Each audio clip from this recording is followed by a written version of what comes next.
وصحبه أجمعين أما بعد قال الله تعالى في كلامه المجيد أعوذ بالله من الشيطان الرجيم ولله على الناس حج البيت من استطاع إليه سبيلا۔ ہر قسم کی حمد و ثنا کبریائی وحدانیت اللہ رب العزت کے لیے ہے جو وحدہ لا شریک ہے، ہم سب کا خالق و مالک ہے، اور اس کے بعد لا تعداد بے شمار درود و سلام آپ صلی اللہ علیہ وسلم کی ذات گرامی پر اور اللہ کے رسول صلی اللہ علیہ وسلم کے صحابہ پر، آپ کے ازواج مطہرات پر، آپ کے اولاد پر۔ ہم اللہ تعالیٰ سے دعا گو ہیں یا اللہ ان تمام لوگوں کو جنت الفردوس میں اعلیٰ مقام عطا فرما اور ہمیں ان کے نقش قدم پہ چلنے کی توفیق عطا فرما۔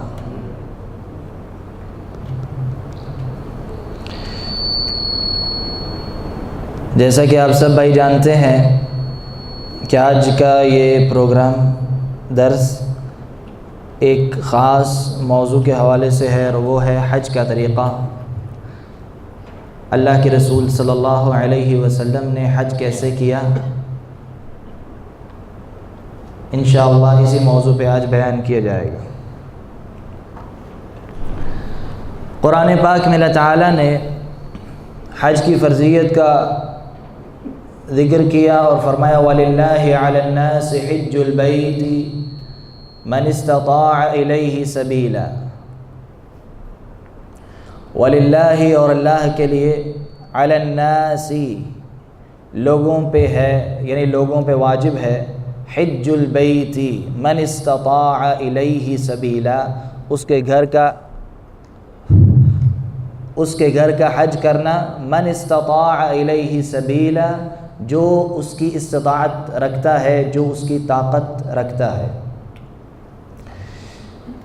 اور پھر حج میں تاخیر کرنے سے منع کیا گیا ہے۔ جب کسی کے پاس استطاعت پوری ہو جائے، جب کسی کے پاس طاقت پوری ہو جائے تو فوراً حج کرے، جلدی کرے اس کام میں۔ عبداللہ بن عباس رضی اللہ عنہ سے روایت ہے مسند احمد بن حنبل میں، عن ابن عباس رضی اللہ عنہما عن النبی صلی اللہ علیہ وسلم قال تعجلوا الى الحج فإن أحدكم لا يدري ما يعرض له۔ اللہ کے رسول صلی اللہ علیہ وسلم نے فرمایا تعجلوا، جلدی کرو، الى الحج، حج کی طرف، فَإِنَّ أَحَدَكُمْ لَا يَدْرِي، تم میں سے کوئی نہیں جانتا، مَا يَعْرِضُ لَهُ، کہ اس کے ساتھ کیا پیش آنا ہے، کیا معاملہ بننا ہے۔ آئندہ سال کسی نے زندہ رہنا ہے، نہیں رہنا، کوئی نہیں جانتا، اس لیے جب بھی استطاعت پوری ہو جائے تو فوراً حج کرو۔ اور اسی طرح ایک اور روایت میں آتا ہے، سعید بن جبیر اور عبداللہ بن عباس رضی اللہ عنہما روایت کرتے ہیں، اللہ کے رسول صلی اللہ علیہ وسلم نے فرمایا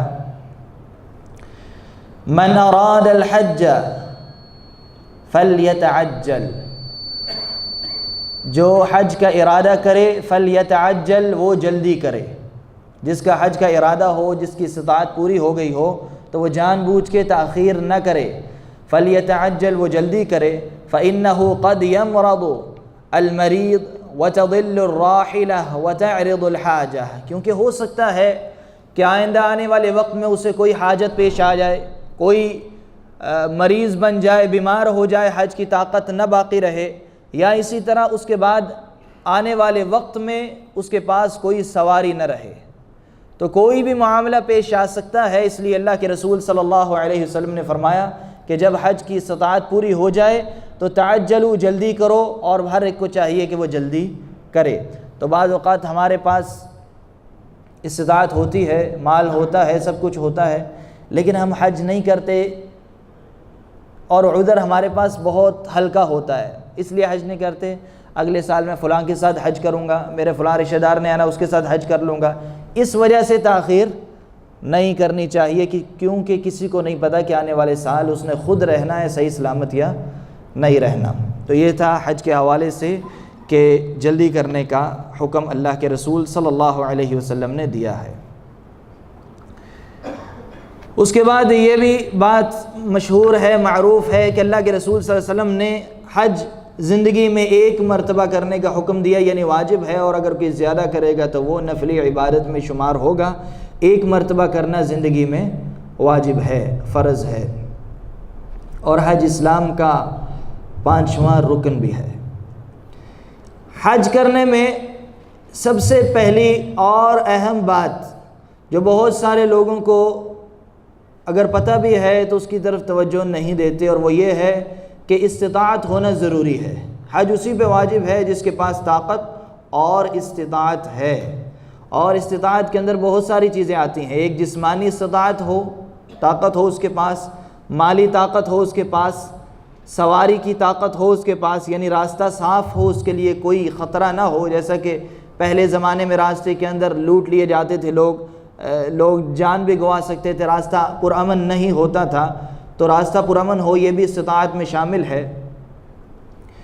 اور یہ 4 باتیں ہو گئیں آدمی کے لیے، ایک جسمانی، مالی، راستہ، سواری، راستہ پرامن ہو اور سواری۔ اور عورت کے لیے ایک اور چیز اس میں اضافہ کرنے، اور وہ کیا ہے؟ محرم ہونا ضروری ہے عورت کے لیے، تو عورت اپنے محرم کے ساتھ ہی حج کرنے جا سکتی ہے۔ اور محرم وہی ہے جس کو شریعت نے محرم قرار دیا ہے۔ بعض اوقات لوگ نقلی محرم بنا کے آ جاتے ہیں، یعنی ایسا بھی ہوتا ہے۔ کچھ سال پہلے ہم ایک بلڈنگ میں گئے درس دینے کے لیے مکہ میں، حاجیوں کے پاس ہم جاتے تھے حج کے موسم میں، تو ایک آدمی کے ساتھ 13 عورتیں محرم بن کے آ گئیں، ان میں سے ایک اس کی محرم تھی، باقی ساری غیر محرم تھیں۔ حقیقت میں ساری غیر محرم تھی، لیکن وہ جو حج کے انتظام کرنے والے تھے انہوں نے اس میں محرم ڈال کے بھیج دیا تاکہ ان کا بھی حج اجازت مل جائے، ان کو بھی تصریح سعودی عرب سے نکل جائے، تو ادھر والوں نے اس کو محرم بنا کے کاغذی کارروائی کر کے بھیج دیا۔ تو عبادت کرنی ہے تو صحیح طریقے سے کرنی چاہیے، اللہ کے رسول صلی اللہ علیہ وسلم کی سنت کے مطابق کرنی ہے۔ اور آپ صلی اللہ علیہ وسلم نے فرمایا، حدیث ہے، خذوا عنی مناسککم، خذوا لے لو عنی مجھ سے، مناسککم حج کا طریقہ، حج کیسے کرنا ہے، حج کا طریقہ کیا ہے، یہ مجھ سے لے لو۔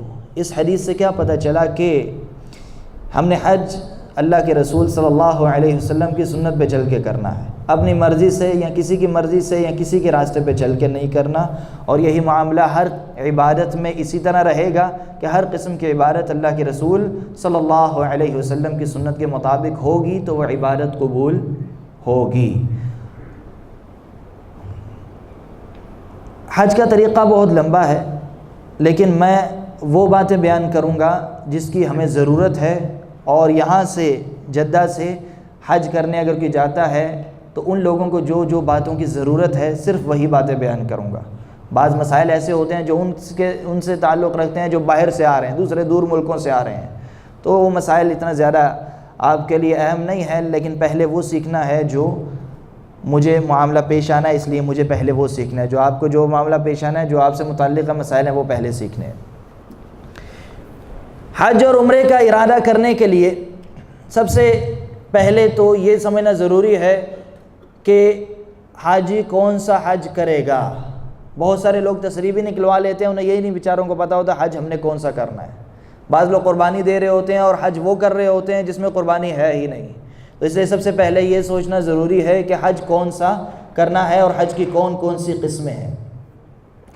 اللہ کے رسول صلی اللہ علیہ وسلم نے اور صحابہ نے جو حج کیے وہ 3 قسم کے ہیں۔ آپ صلی اللہ علیہ وسلم نے ایک قسم کا حج کیا، اللہ کے رسول صلی اللہ علیہ وسلم کے ساتھ کچھ صحابہ تھے انہوں نے دوسری قسم کا حج کیا، کچھ ایسے صحابہ تھے جنہوں نے تیسری قسم کا حج کیا۔ تو ساری حج کی اقسام کو جمع کر لیں تو کتنی بنتی ہیں؟ 3 قسم کا حج ہے۔ ایک حج ہے حج تمتع۔ تمتع کا معنی ہوتا ہے فائدہ اٹھانا، کسی چیز کا اضافی فائدہ اٹھانا، اس کو تمتع کہا جاتا ہے، یعنی حج بھی ہو جاتا ہے اور اس میں ایکسٹرا فائدہ ہو کے عمرہ بھی ہو جاتا ہے، اسے حج تمتع کہتے ہیں۔ دوسری قسم ہے حج کی حج قران، اور تیسری قسم ہے حج کی حج افراد۔ اب ان میں فرق کیا ہے؟ حج تمتع وہ حج ہے جس میں حج سے پہلے عمرہ بھی شامل ہے، اس میں عمرہ کرنا ہے، یعنی منا جانے سے پہلے عمرہ کرنا ہے اور اس میں قربانی دینی ہے۔ حج قران اسی طرح پہلے عمرہ کرنا ہے، لیکن عمرہ کر کے احرام نہیں کھولنا، اسی ایک ہی احرام میں باقی رہنا ہے اور 10 ذی الحجہ کو قربانی دینی ہے۔ اور حج افراد جس میں نہ تو پہلے عمرہ کرنا ہے اور نہ ہی قربانی دینی ہے۔ اس کو ایک مرتبہ دوبارہ غور سے سنیں، تینوں حج کا پورا طریقہ ایک ہی ہے، بس فرق کس کا ہے کہ پہلے عمرہ اور قربانی، یہ دو چیزوں کا فرق ہے۔ حج تمتع میں پہلے عمرہ کرنا ہے، عمرہ کر کے بال کٹوا کے، ٹرن کروا کے، حلق یا قصر حجامت کروا کے احرام کھول دینا ہے، حلال ہو جانا ہے، اور اس کے بعد دوبارہ احرام پہننا ہے، اور جیسے حج کا طریقہ پورے کا پورا ویسے کرنا ہے، اور 10 ذی الحجہ کو یوم النحر کے دن قربانی کرنی ہے۔ تو حج تمتع میں پہلے عمرہ بھی ہے اور قربانی بھی ہے۔ حج قران میں بھی اسی طرح پہلے جا کے عمرہ کرنا، یعنی عمرہ طواف کرنا ہے، سعی کرنی ہے، سب کچھ کرنا ہے، اور اس کے بعد بال نہیں کٹوانے، حلال نہیں ہونا، اسی احرام میں باقی رہنا ہے، احرام اتارنا نہیں ہے، احرام کی پابندیاں باقی رہیں گی۔ کب تک باقی رہیں گی؟ جب تک کہ 8 ذی الحجہ کو مینا نہیں چلے جاتے، پھر عرفات نہیں چلے جاتے، مزدلفہ نہیں چلے جاتے، اور واپس 10 ذی الحجہ کو ایک ہی مرتبہ بال کٹوا کے، کینکریوں کے بعد قربانی کر کے بال کٹوا کے پھر احرام کھولنا ہے۔ تو ایک احرام پہننا ہے عمرے اور حج کا۔ کس حج میں؟ حج قران میں۔ اور تمتع میں پہلے عمرہ، پھر دوبارہ حلال ہونا ہے اور پھر دوبارہ احرام پہننا ہے، اور ان دونوں میں قربانی کرنی ہے، یعنی حج تمتع میں بھی قربانی ہے اور حج قران میں بھی قربانی ہے۔ اور فرق یہ ہے ان دونوں کی قربانیوں میں کہ حج تمتع میں قربانی آپ نے کرنی ہے، کہیں سے بھی لے کے کر سکتے ہیں، مکہ جا کے وہاں سے بھی کر سکتے ہیں، لیکن حج قران میں قربانی اپنے ساتھ لے کے جانی ہوتی ہے۔ حج قران میں قربانی اپنے ساتھ لے کے جانی ہے۔ اور تیسرے حج کی قسم کون سی رہے گی؟ حج افراد، جس میں شروع میں نہ تو عمرہ ہے اور نہ قربانی ہے۔ تو سب سے آسان حج افراد ہے، اور افضل کون سا ہے سب سے زیادہ؟ حج تمتع۔ حج تمتع کرنا سب سے افضل ہے۔ اگر کوئی باہر سے آیا حج کرنے حج قران کی نیت سے اور قربانی اپنے ساتھ نہیں لایا اور آ کے عمرہ کرتا ہے، تو اس کے لیے ضروری ہے کہ وہ طواف کرے، سعی کرے اور بال کٹوائے، حلال ہو جائے۔ تو کون سا حج ہو جائے گا اس کا؟ تمتع ہو جائے گا۔ اور یہ معاملہ ایک صحابی کے ساتھ پیش آیا، اللہ کے رسول صلی اللہ علیہ وسلم کے ساتھ ایک صحابی آیا اور آپ صلی اللہ علیہ وسلم نے پوچھا کس نیت سے آئے ہو؟ تو اس نے حج قران کی نیت کی تھی اور قربانی ساتھ نہیں لایا تھا۔ تو اللہ کے رسول نے اسے حلال ہونے کا حکم دیا، یعنی عمرہ بناؤ، اسے بال کٹواؤ، حلال ہو جاؤ، اور کون سا حج ہو جائے گا؟ حج تمتع ہو جائے گا۔ تو اس سے علماء نے دلیل لی ہے کہ حج تمتع کرنا سب سے افضل ہے۔ حج تمتع کرنے کے لیے سب سے پہلے عمرہ کرنا ہے حج کے مہینوں میں۔ کون کون سے مہینے ہیں حج کے؟ شوال، یعنی عید کے بعد، جو رمضان کے بعد شوال اور ذوالقعدہ، کب تک؟ حج کے پہلے ایام تک، حج تک، یہ سارے ایام جتنے شوال سے لے کے حج کے ایام تک، 8 ذی الحجہ تک، ان ایام میں عمرہ کرنا ہے۔ عمرہ کر کے حلال ہو جانا ہے اور اس کے بعد دوبارہ احرام پہننا ہے۔ تو وقت کب شروع ہوتا ہے حج کا؟ شوال سے۔ حتیٰ کہ حج قران بھی اگر کوئی کر رہا ہے تو آگے عمرہ کر لے، لیکن اس میں کیا ہوگا کہ وہ احرام کی پابندیوں میں باقی رہے گا۔ لیکن اگر کوئی حج تمتع کر رہا ہے تو آئے گا، آ کے عمرہ کرے گا، حلال ہو جائے گا، اور پھر دوبارہ 8 ذی الحجہ کو احرام پہنے گا۔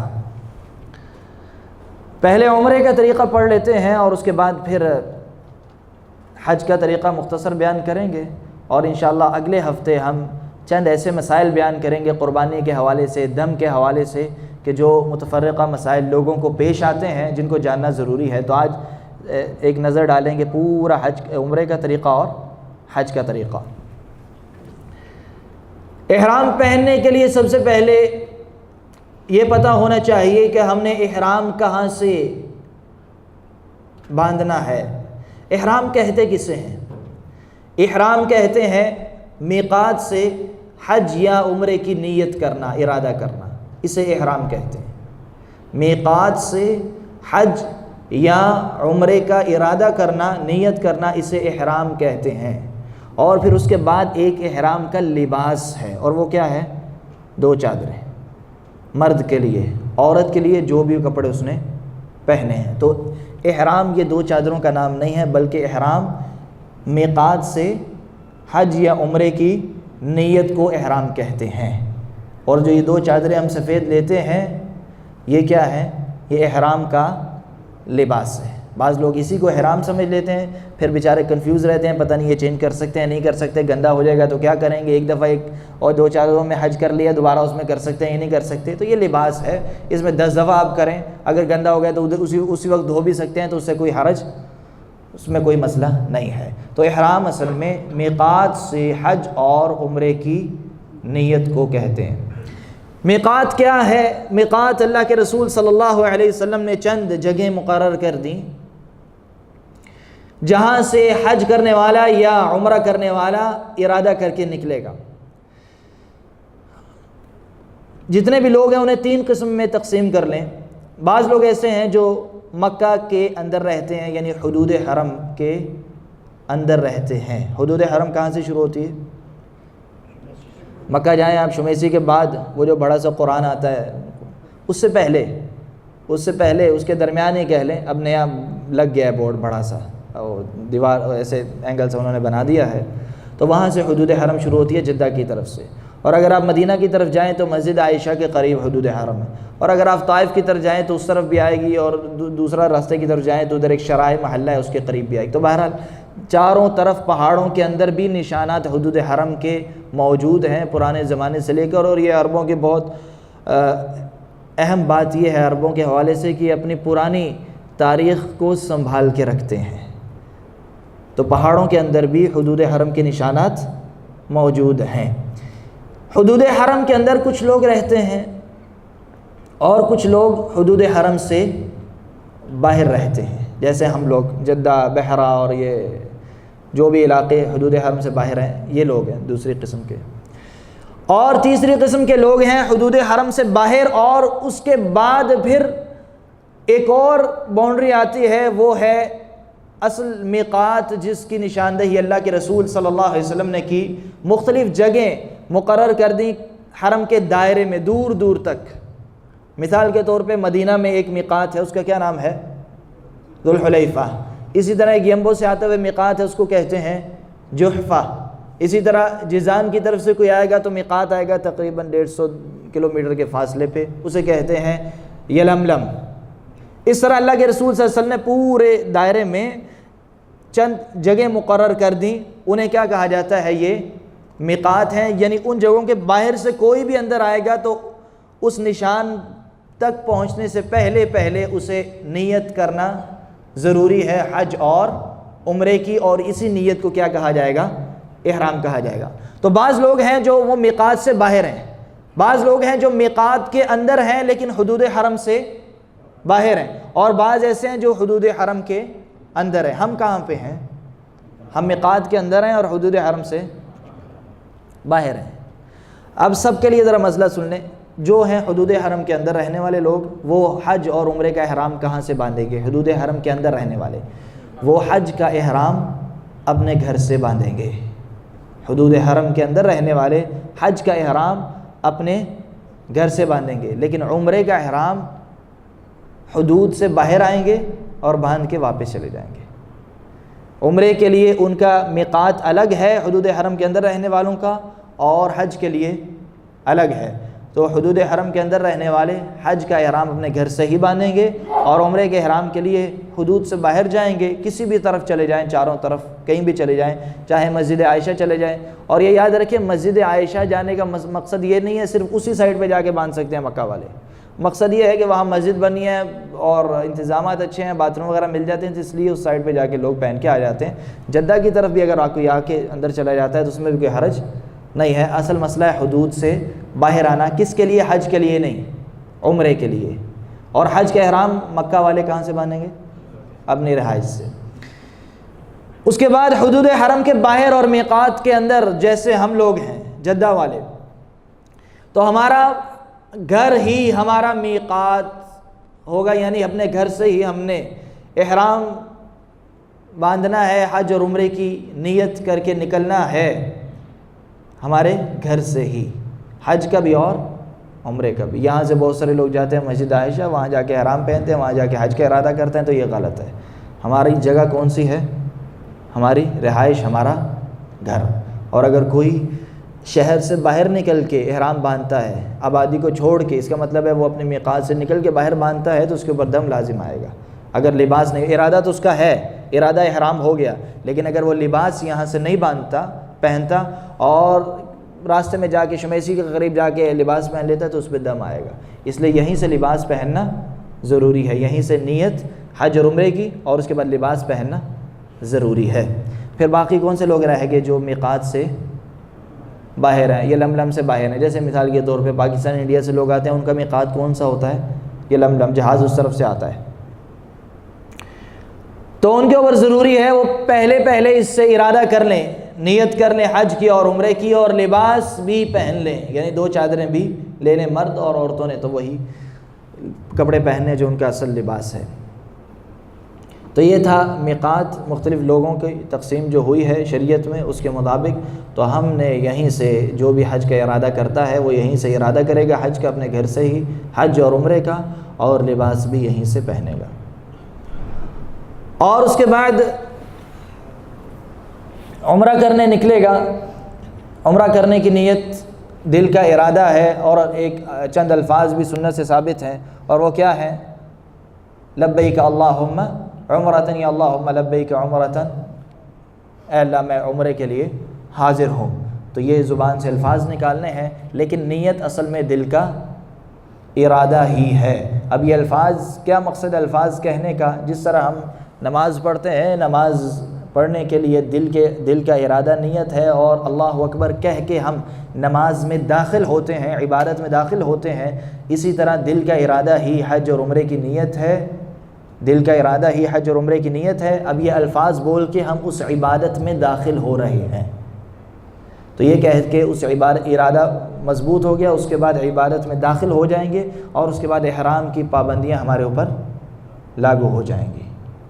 خوشبو وغیرہ نہیں لگا سکتے، بال وغیرہ نہیں کاٹ سکتے، ناخن وغیرہ نہیں کاٹ سکتے، بہت ساری پابندیاں جو انشاءاللہ اگلے درس میں آئیں گے۔ آج صرف طریقہ بیان کرنا ہے آج کا۔ اور اس کے بعد پھر مسلسل تلبیہ پڑھنا شروع کر دینا ہے۔ تلبیہ کیا ہے؟ اللہ کے رسول صلی اللہ علیہ وسلم کی سنت ہے، جب آپ صلی اللہ علیہ وسلم نے احرام باندھا، احرام کا لباس پہنا، اور کہاں سے باندھا تھا؟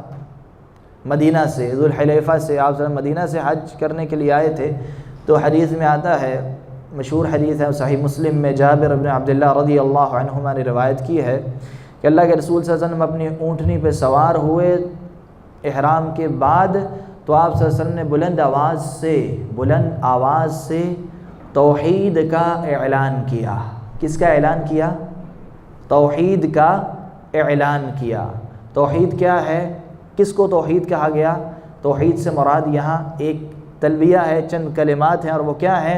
لبیک اللہم لبیک لبیک لا شریک لک لبیک ان الحمد والنعمت لک والملک لا شریک لک۔ یہاں ایک اور بات یاد رکھیں کہ یہی تلبیہ ابو جہل بھی پڑھا کرتا تھا، یہی الفاظ ابو جہل بھی پڑھتا تھا، لیکن تھوڑے سے تبدیل کر دیتا تھا، جس کی وجہ سے وہ کافر رہا، اور جو وہ الفاظ تبدیل کرتا تھا آج وہ ہم نہیں کہتے، جس کی وجہ سے ہم کیا ہیں؟ مسلمان ہیں۔ ہم کیا پڑھتے ہیں؟ لبیک اللہم لبیک، اے اللہ میں حاضر ہوں، لبیک لا شریک لک لبیک، اے اللہ میں حاضر ہوں، تیرا کوئی شریک نہیں۔ ان الحمد والنعمت لک والملک لا شریک لک، ان الحمد تمام تعریف ہے، تمام حمد، والنعمت اور تمام نعمتیں، والملک اور بادشاہت سب تیری ہے، تیری طرف سے ہے، لا شریک لک، تیرا کوئی شریک نہیں۔ یہ توحید ہے، اسی کو توحید کہتے ہیں کہ اللہ تعالیٰ کی وحدانیت کا اقرار کرنا، اور اللہ رب العزت کے علاوہ سب کا انکار کر دینا. بار بار ہمیں یہ پڑھنے کا حکم دیا گیا کہ یہ پڑھتے رہو لا شریک لک، یا اللہ تیرا کوئی شریک نہیں، بار بار پڑھتے رہنا پڑھتے رہنا. ابو جہل بھی ایسا ہی تلبیہ پڑھتا تھا، لیکن آخر میں جا کے تھوڑی سی گڑبڑ کر دیتا تھا. وہ کیا پڑھتا تھا؟ لبیک اللہم لبیک لبیک لا شریک لک لبیک الا شریکا لک تملکہ وما ملک. یہ طواف کر رہا تھا ابو جہل. کیا کر رہا تھا؟ طواف. آپ صلی اللہ علیہ وسلم اس کے پاس بیٹھے تھے کعبے کے سامنے، صحیح مسلم میں روایت ہے. اور وہ کیا کہہ رہا تھا؟ لبیک اللہم لبیک، اے اللہ میں حاضر ہوں، میں حاضر ہوں. لبیک لا شریک لک لبیک، اے اللہ میں حاضر ہوں، تیرا کوئی شریک نہیں. اور آگے کہنے لگا الا شریکا لک تملکہ وما ملک، سوائے اس شریک کے، لک تملکہ وما ملک، جو تیرا ہے تو ہی اس کا مالک ہے اور وہ کسی چیز کا مالک نہیں. یعنی کیسی سوچ ہے، کیسا عقیدہ عجیب قسم کا کہ وہ کیا کہہ رہا ہے؟ اللہ تیرا کوئی شریک نہیں. پہلے یہ کہہ رہا ہے تیرا کوئی شریک نہیں سوائے اس شریک کے کہ جس کا تو مالک ہے اور وہ کسی چیز کا مالک نہیں. اس کا کیا مطلب ہے؟ مطلب یہ نکلا کہ اللہ حقیقت میں تو اکیلا ہے، تیرا کوئی شریک نہیں، لیکن تو کسی نہ کسی کو اپنا شریک بنا لیتا ہے. تو ہی اس کا مالک ہے، وہ کسی چیز کا مالک نہیں، لیکن تو اس کو چند کچھ اختیارات دے دیتا ہے. تو یہ ابو جہل کا عقیدہ تھا. تو اللہ کے رسول صلی اللہ علیہ وسلم نے جب یہ آخری الفاظ سنے تو آپ صلی اللہ علیہ وسلم نے فرمایا قدن قدن، رک جا یہاں رک جا. جب تو یہ کہہ رہا ہے لا شریک لک، تیرا کوئی شریک نہیں، تو اس کے آگے یہ نہ کہے سوائے اس شریک کے، بس یہاں رک جا کہ تیرا کوئی شریک نہیں. تو مطلقاً ہر اعتبار سے اللہ رب العزت کے ساتھ شراکت کا ہم نے انکار کرنا ہے کہ اللہ تیرا ہر حالت میں کوئی شریک نہیں. تو یہ ہمیں درس مل رہا ہے. پہلا درس حج کرنے جو بھی نکلے گا اسے سب سے پہلے یہ سیکھنا ہے کہ ہماری زندگی کا بھی مقصد یہ ہے کہ اللہ رب العزت کی خالص عبادت کرنا اور شرک کا انکار کرنا. تو اللہ تعالیٰ نے حج کی ابتدا میں جو الفاظ سکھائے ہیں، کلمات سکھائے ہیں، وہ بھی ہمیں کیا درس دے رہے ہیں؟ توحید کا درس دے رہے ہیں اور شرک کا انکار کر رہے ہیں. ہم یہ تلبیہ پڑھنا ہے، پڑھتے رہنا ہے اور بلند آواز سے بھی پڑھنا چاہیے. مردوں کو اور عورتوں کے لیے بلند آواز سے پڑھنا ٹھیک نہیں ہے. عورتیں آہستہ آواز میں پڑھیں گی، مرد بلند آواز سے پڑھیں گے. اور کب تک پڑھتے رہنا ہے؟ جب تک کہ ہم دوسری دعاؤں کی ابتدا نہیں کر دیتے، حرم میں جا کے طواف شروع نہیں کر دیتے، تب تک پڑھتے رہنا ہے. یہ عمرے کے لیے بتا رہا ہوں میں.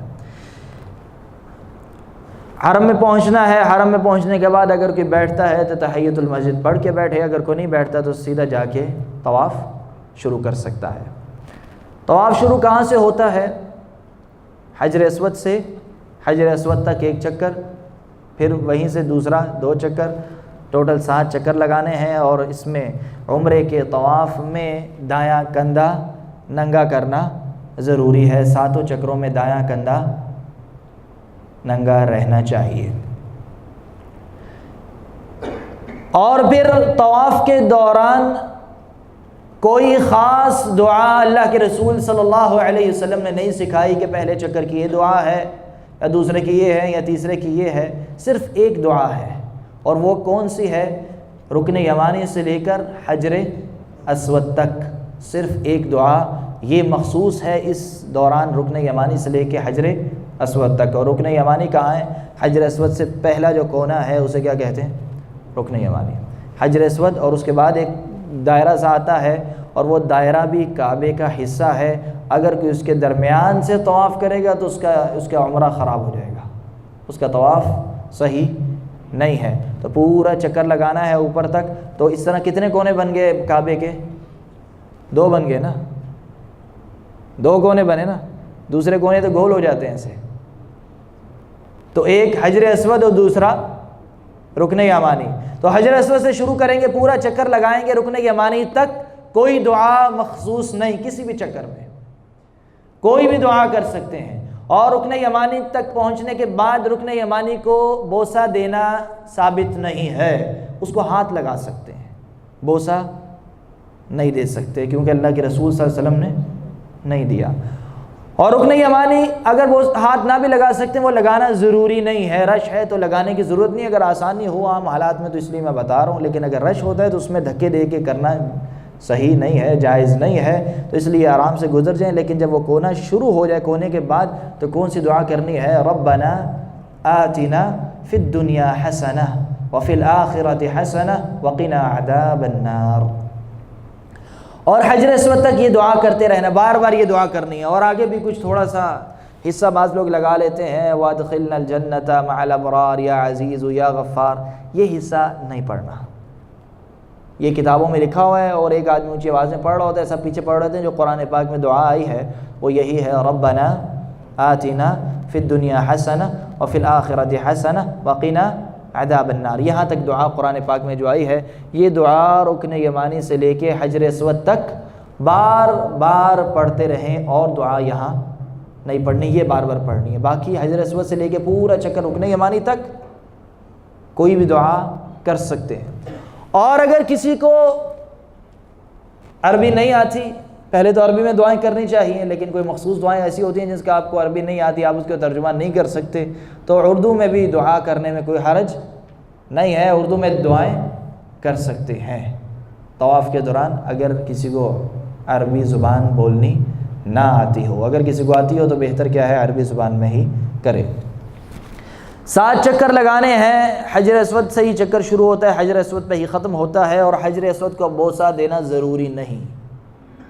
حجر اسود کو آسانی سے بوسہ دے سکے تو دے سکیں، لیکن آپ کو پتہ ہے آسانی سے تو دیا نہیں جاتا، اس لیے آرام سے ہاتھ اٹھا کے، دائیں ہاتھ اٹھا کے شروع کیسے کرنا ہے؟ بسم اللہ اللہ اکبر، ایک روایت میں اللہ اکبر، ایک روایت میں بسم اللہ اللہ اکبر ہے، اور ہاتھ دو نہیں اٹھانے، دائیں ہاتھ اٹھا کے اشارہ کرنا ہے اسے، اور ضروری نہیں پورا رک کے اس کی طرف دیکھ کے اشارہ کرے، پیچھے سے بھی لوگوں کا رش لگے اور دھکے دیں، تو یہ کام نہیں کرنا۔ چلتے چلتے، پہلے تو ادھر ایک بڑی لمبی سی لائن ہوتی تھی، اس پہ لوگ پاؤں رکھتے تھے، اور پاؤں رکھنا بھی شاید اس کا حصہ سمجھتے تھے، وہ لائن صرف اس لیے لگائی تھی تاکہ نشانی کے طور پہ پتہ چل جائے، تو لوگ ادھر رکتے تھے تو سارا رش آ کے لگتا تھا، انہوں نے لائن بھی وہاں سے ختم کر دی اور سارے کا سارا کھول دیا، تو آرام اسی لیے کہ آپ خود ہی اندازہ لگا لیں کہ یہ کونا ہے، کونے کے بالکل سامنے اس طرف آپ دیکھیں کہ دائیں طرف ایک سبز لائٹ دکھے گی، تو وہ پوری لائن ہے، اس کے درمیان آ کے اندازہ آپ دائیں ہاتھ اٹھائیں، جلدی سے بسم اللہ اللہ ہو کر کے یہاں آگے گزر جائیں، ادھر کھڑے ہو کے بسم اللہ اللہ ہو کر کہنا، اسے چومنا، پھر منہ پہ لگانا اور پھر جسم پہ لگانا، یہ تمام کام اللہ کے رسول صلی اللہ علیہ وسلم نے نہ سکھائے اور نہ صحابہ کرام نے یہ کام کیے ہیں۔ تو ہاتھوں کو چومنا، منہ پہ ملنا اور پورے جسم پہ لگانا، یہ کام صحیح نہیں ہے، بس ہاتھ دایاں اٹھا کے اشارہ کرنا ہے، بسم اللہ اللہ اکبر کہہ کے آگے نکل جانا ہے، اور باقی جو دعائیں کرنی ہے وہ دعائیں کرنا شروع کر دینی ہے۔ اب بعض لوگ یہ کہتے ہیں کہ بھائی وہ سارے لوگ تو ایسے کر رہے ہوتے ہیں، وہ چوم بھی رہے ہوتے ہیں، ہاتھ بھی لگا رہے ہوتے ہیں، وہ سارے لوگ کیوں کر رہے ہوتے ہیں؟ اس لیے کر رہے ہوتے ہیں کہ سارے لوگوں کو طریقہ نہیں پتہ ہوتا، وہ کیونکہ سارے لوگ دیکھا دیکھی سب کر رہے ہوتے ہیں، اور یہ بات مشہور ہے، حج کے لیے نکل جاؤ کوئی مسئلہ نہیں، بعض لوگوں میں تو یہ جملہ مشہور ہے، یار جیسے لوگ کر رہے ہوں گے ویسے کرتے جانا، حج ہو جائے گا۔ اب پتہ نہیں کتنے سو دم بھی ڈال لیتے ہیں اپنے اوپر، پھر بیچارے مجبور بھی ہوتے ہیں اور پھر غلطیاں کر لیتے ہیں اور پھر پریشان ہوتے ہیں، تو اس لیے جو صحیح طریقہ ہے ویسے ہی کرنا ہے، اور پہلے سیکھ کے جانا چاہیے۔ آپ صلی اللہ علیہ وسلم نے اسی لیے فرمایا خذوا عنی مناسککم، اپنے مناسک مجھ سے لے لو، مجھ سے سیکھو، آنکھیں بند کر کے دیکھا دیکھی حج اور عمرہ نہیں کرنا۔ تو یہ 7 چکر لگانے ہیں کس کے؟ طواف کے۔ طواف کے دوران وضو کرنا ضروری ہے، وضو کر کے طواف کے دوران وضو کر کے طواف شروع کرنا ہے، وضو کر کے طواف شروع کرنا ہے، اور اس کے بعد پھر جب طواف ہو جائے گا تو پھر کیا کام کرنا ہے؟ 2 رکعت نماز پڑھنی ہے۔ کہاں پہ؟ کہیں بھی پڑھ سکتے ہیں، اصل میں حکم یہ ہے کہ مقام ابراہیم کے پاس پڑھیں، لیکن رش کی وجہ سے نہیں پڑھ سکتے تو یہ نہیں کہ آدمی کہے جی میں سنت پہ عمل کرتے ہوئے پورے لوگوں کا طواف جو ہے نا وہ خراب کروں گا اور درمیان میں پڑھوں گا، تو بعض لوگ ضد کر کے جلدی جلدی چلتے چلتے، پولیس والا دیکھ بھی رہا ہوتا ہے، چلتے چلتے شروع کر لیتے ہیں کہ پولیس والا بعد میں دھکا نہیں دے گا، تو یہ حرکتیں نہیں کرنی چاہیے۔ اگر جگہ نہیں ہے تو دور جا کے پڑھ لیں، دور جا کے مقام ابراہیم کی طرف ہی دور جا کے پیچھے جا کے پڑھ لیں، بہت ساری جگہ پیچھے ہوتی ہے، اور اگر حج کے دوران تو جگہ نہیں ہوگی، جیسے طواف افاضہ میں تو بہت زیادہ رش ہوتا ہے، اوپر نیچے تیسرے چاروں فلور بھرے ہوئے ہوں گے، تو اس لیے کہیں بھی جا کے پڑھ لیں، جہاں جگہ ملے اس میں کوئی حرج نہیں ہے۔ تو مقام ابراہیم پہ اگر آسانی سے عام دنوں میں جو رش نہیں ہوتا تو اس وقت تو پڑھنا ممکن ہے، یا فجر کے وقت رش نہیں ہوتا اس وقت ممکن ہے، تو مقام ابراہیم کے پاس کوئی پڑھے تو اچھی بات ہے، لیکن رش ہو تو تکلیف دینا جائز نہیں، دور جا کے پڑھیں۔ مقام ابراہیم کیا ہے، اس کا کیا کوئی تعلق ہے طواف سے؟ کیا ضروری ہے ہر چکر میں اسے دیکھا جائے، اسے ہاتھ لگایا جائے، اسے بوسہ دیا جائے اور اس کے ساتھ چمٹ جایا جائے اور جو دعائیں کرنی ہے اسے ساری برکت ادھر سے لینی ہے؟ یہ کام طواف سے متعلقہ اس میں کوئی کام نہیں ہے۔ مقام ابراہیم کا طواف سے کوئی تعلق نہیں، سوائے اس کے کہ اس کے پاس جا کے 2 رکعت نماز پڑھی، لیکن اسے بوسہ دینا یا اسے ہاتھ لگانا یا اس کو دیکھنا یہ کوئی ضروری نہیں ہے۔ تو اس لیے خام خواہ وہاں رش لگانا اور دیکھنے لگ جانا اور وقت ضائع کرنا نہیں چاہیے، اپنا طواف کریں اور دعائیں کرتے رہیں۔ 2 رکعت نماز پڑھنی ہے، 2 رکعتیں سنت ادا کرنے کے بعد زمزم کا پانی پینا چاہیے۔ زمزم کا پانی پیتے وقت دعا بھی کرنی چاہیے، جیسا کہ بعض روایات میں آتا ہے کہ زمزم کا پانی اس کے لیے ہے جس ارادے سے پیا جائے، یعنی جو دعا کی جائے تو وہ دعا قبول ہوتی ہے۔ تو زمزم سے پہلے صحابہ کرام عبداللہ ابن عباس رضی اللہ عنہما علم کی دعائیں کیا کرتے تھے، حلال مال کی، حلال رزق کی دعا کرتے تھے، شفا کی دعا کرتے تھے، اچھی صحت کی دعا کرتے تھے۔ تو یہ دعائیں زمزم سے پہلے کرنی چاہیے، اور بہت سارے ائمہ محدثین بھی زمزم کا پانی پینے سے پہلے علم حاصل کرنے کی دعائیں کرتے تھے۔ زمزم کا پانی پینے کے بعد اگلا کام اللہ کے رسول صلی اللہ علیہ وسلم نے کیا کیا؟ صفا کی طرف گئے اور صفا مروہ کیا، جسے ہم سعی کہتے ہیں۔ صفا کی طرف جانا ہے، صفا کی طرف جانے کے بعد اوپر چڑھنا ہے، ان الصفا والمروۃ من شعائر اللہ، یہ پڑھ کے دعا کرنی ہے، لا الہ الا اللہ وحدہ لا شریک لہ لہ الملک ولہ الحمد وہو علی کل شیء قدیر، لا الہ الا اللہ وحدہ انجز وعدہ ونصر عبدہ وحزم الاحزاب وحدہ۔ یہ 2 کہہ لیں کلمہ جیسی دعائیں ہیں، لا الہ الا اللہ سے دونوں شروع ہو رہی ہیں، یہ انشاءاللہ اگلے ہفتے آپ کو لکھ کے بانٹ دیں گے۔ یہ دعا پڑھنی ہے صفا پہ چڑھنے کے بعد، کس طرف منہ کر کے؟ قبلے کی طرف، یعنی کعبے کی طرف منہ کر کے۔ کعبہ نظر آ جائے تو اچھی بات ہے، لیکن نہیں بھی نظر آتا مروہ پہ اور تو صفا پہ بھی شاید مشکل سے نظر آئے گا، تو اگر نہیں نظر آتا تو کوئی حرج نہیں، لیکن کعبے کی طرف منہ کر کے یہ 2 دعائیں پڑھیں، اور اس کے بعد پھر کوئی بھی دعا کریں، اس کے بعد پھر کوئی بھی دعا کریں کھڑے ہو کے۔ اور اسی طرح جس طرح اگر کسی کو عربی زبان نہیں آتی تو اردو میں بھی دعائیں مانگ سکتا ہے، بہتری ہے عربی زبان میں مانگے، اگر نہیں آتی تو اردو میں مانگے، جو مرضی دعائیں مانگے، حلال دعائیں مانگے، جیسی مرضی نیک خواہشات پوری کرنے کے لیے جیسے چاہیں دعائیں کرے۔ دعا کرنے کے بعد مروہ کی طرف جانا ہے۔ مروہ کی طرف جاتے جاتے جو راستے میں دعائیں آنی ہیں، کوئی مخصوص دعا سنت سے ثابت نہیں ہے کہ کوئی خاص دعا کرنی ہے، کوئی بھی دعا کر سکتے ہیں، کوئی بھی دعا صفا سے مروہ کی طرف جاتے ہوئے کر سکتے ہیں۔ بس ایک چیز کا خیال رکھنا ہے کہ جو 2 نشانات آتے ہیں ان کے درمیان کیا کرنا ہے؟ بھاگنا ہے، مردوں نے ان کے درمیان بھاگنا ہے، ایک نشان سبز سے دوسرا سبز نشان تک درمیان میں بھاگنا ہے، اور باقی آرام سے چلتے رہنا ہے۔ مروہ پہ چڑھ کر اسی طرح سیم دعائیں بار ادھر بھی کرنی ہے، کعبے کی طرف منہ کر کے وہی الفاظ پڑھنے، اس کے بعد کوئی بھی دعائیں کریں، اور پھر اس کے بعد دوبارہ صفا کی طرف آنا ہے۔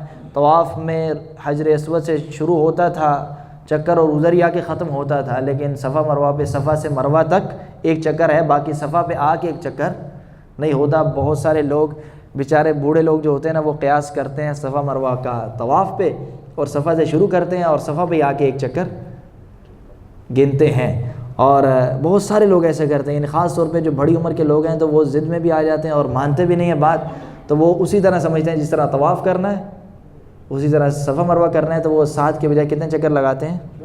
14 چکر لگاتے ہیں۔ اور یہ تو میرے ساتھ خود بھی ہوتا تھا کہ بہت پہلے میرے دادا ابو آتے تھے تو وہ مجھے بھی 14 چکر لگواتے تھے زبردستی یعنی ان کو اگر 7 کہتے تھے تو نہیں مانتے تھے، 14 لگانے پڑتے تھے جب، تو اس لیے 14 چکر نہیں ہے، اگر کسی کی غلط فہمی ہو جاتی ہے تو اس لیے بتانا ضروری ہے۔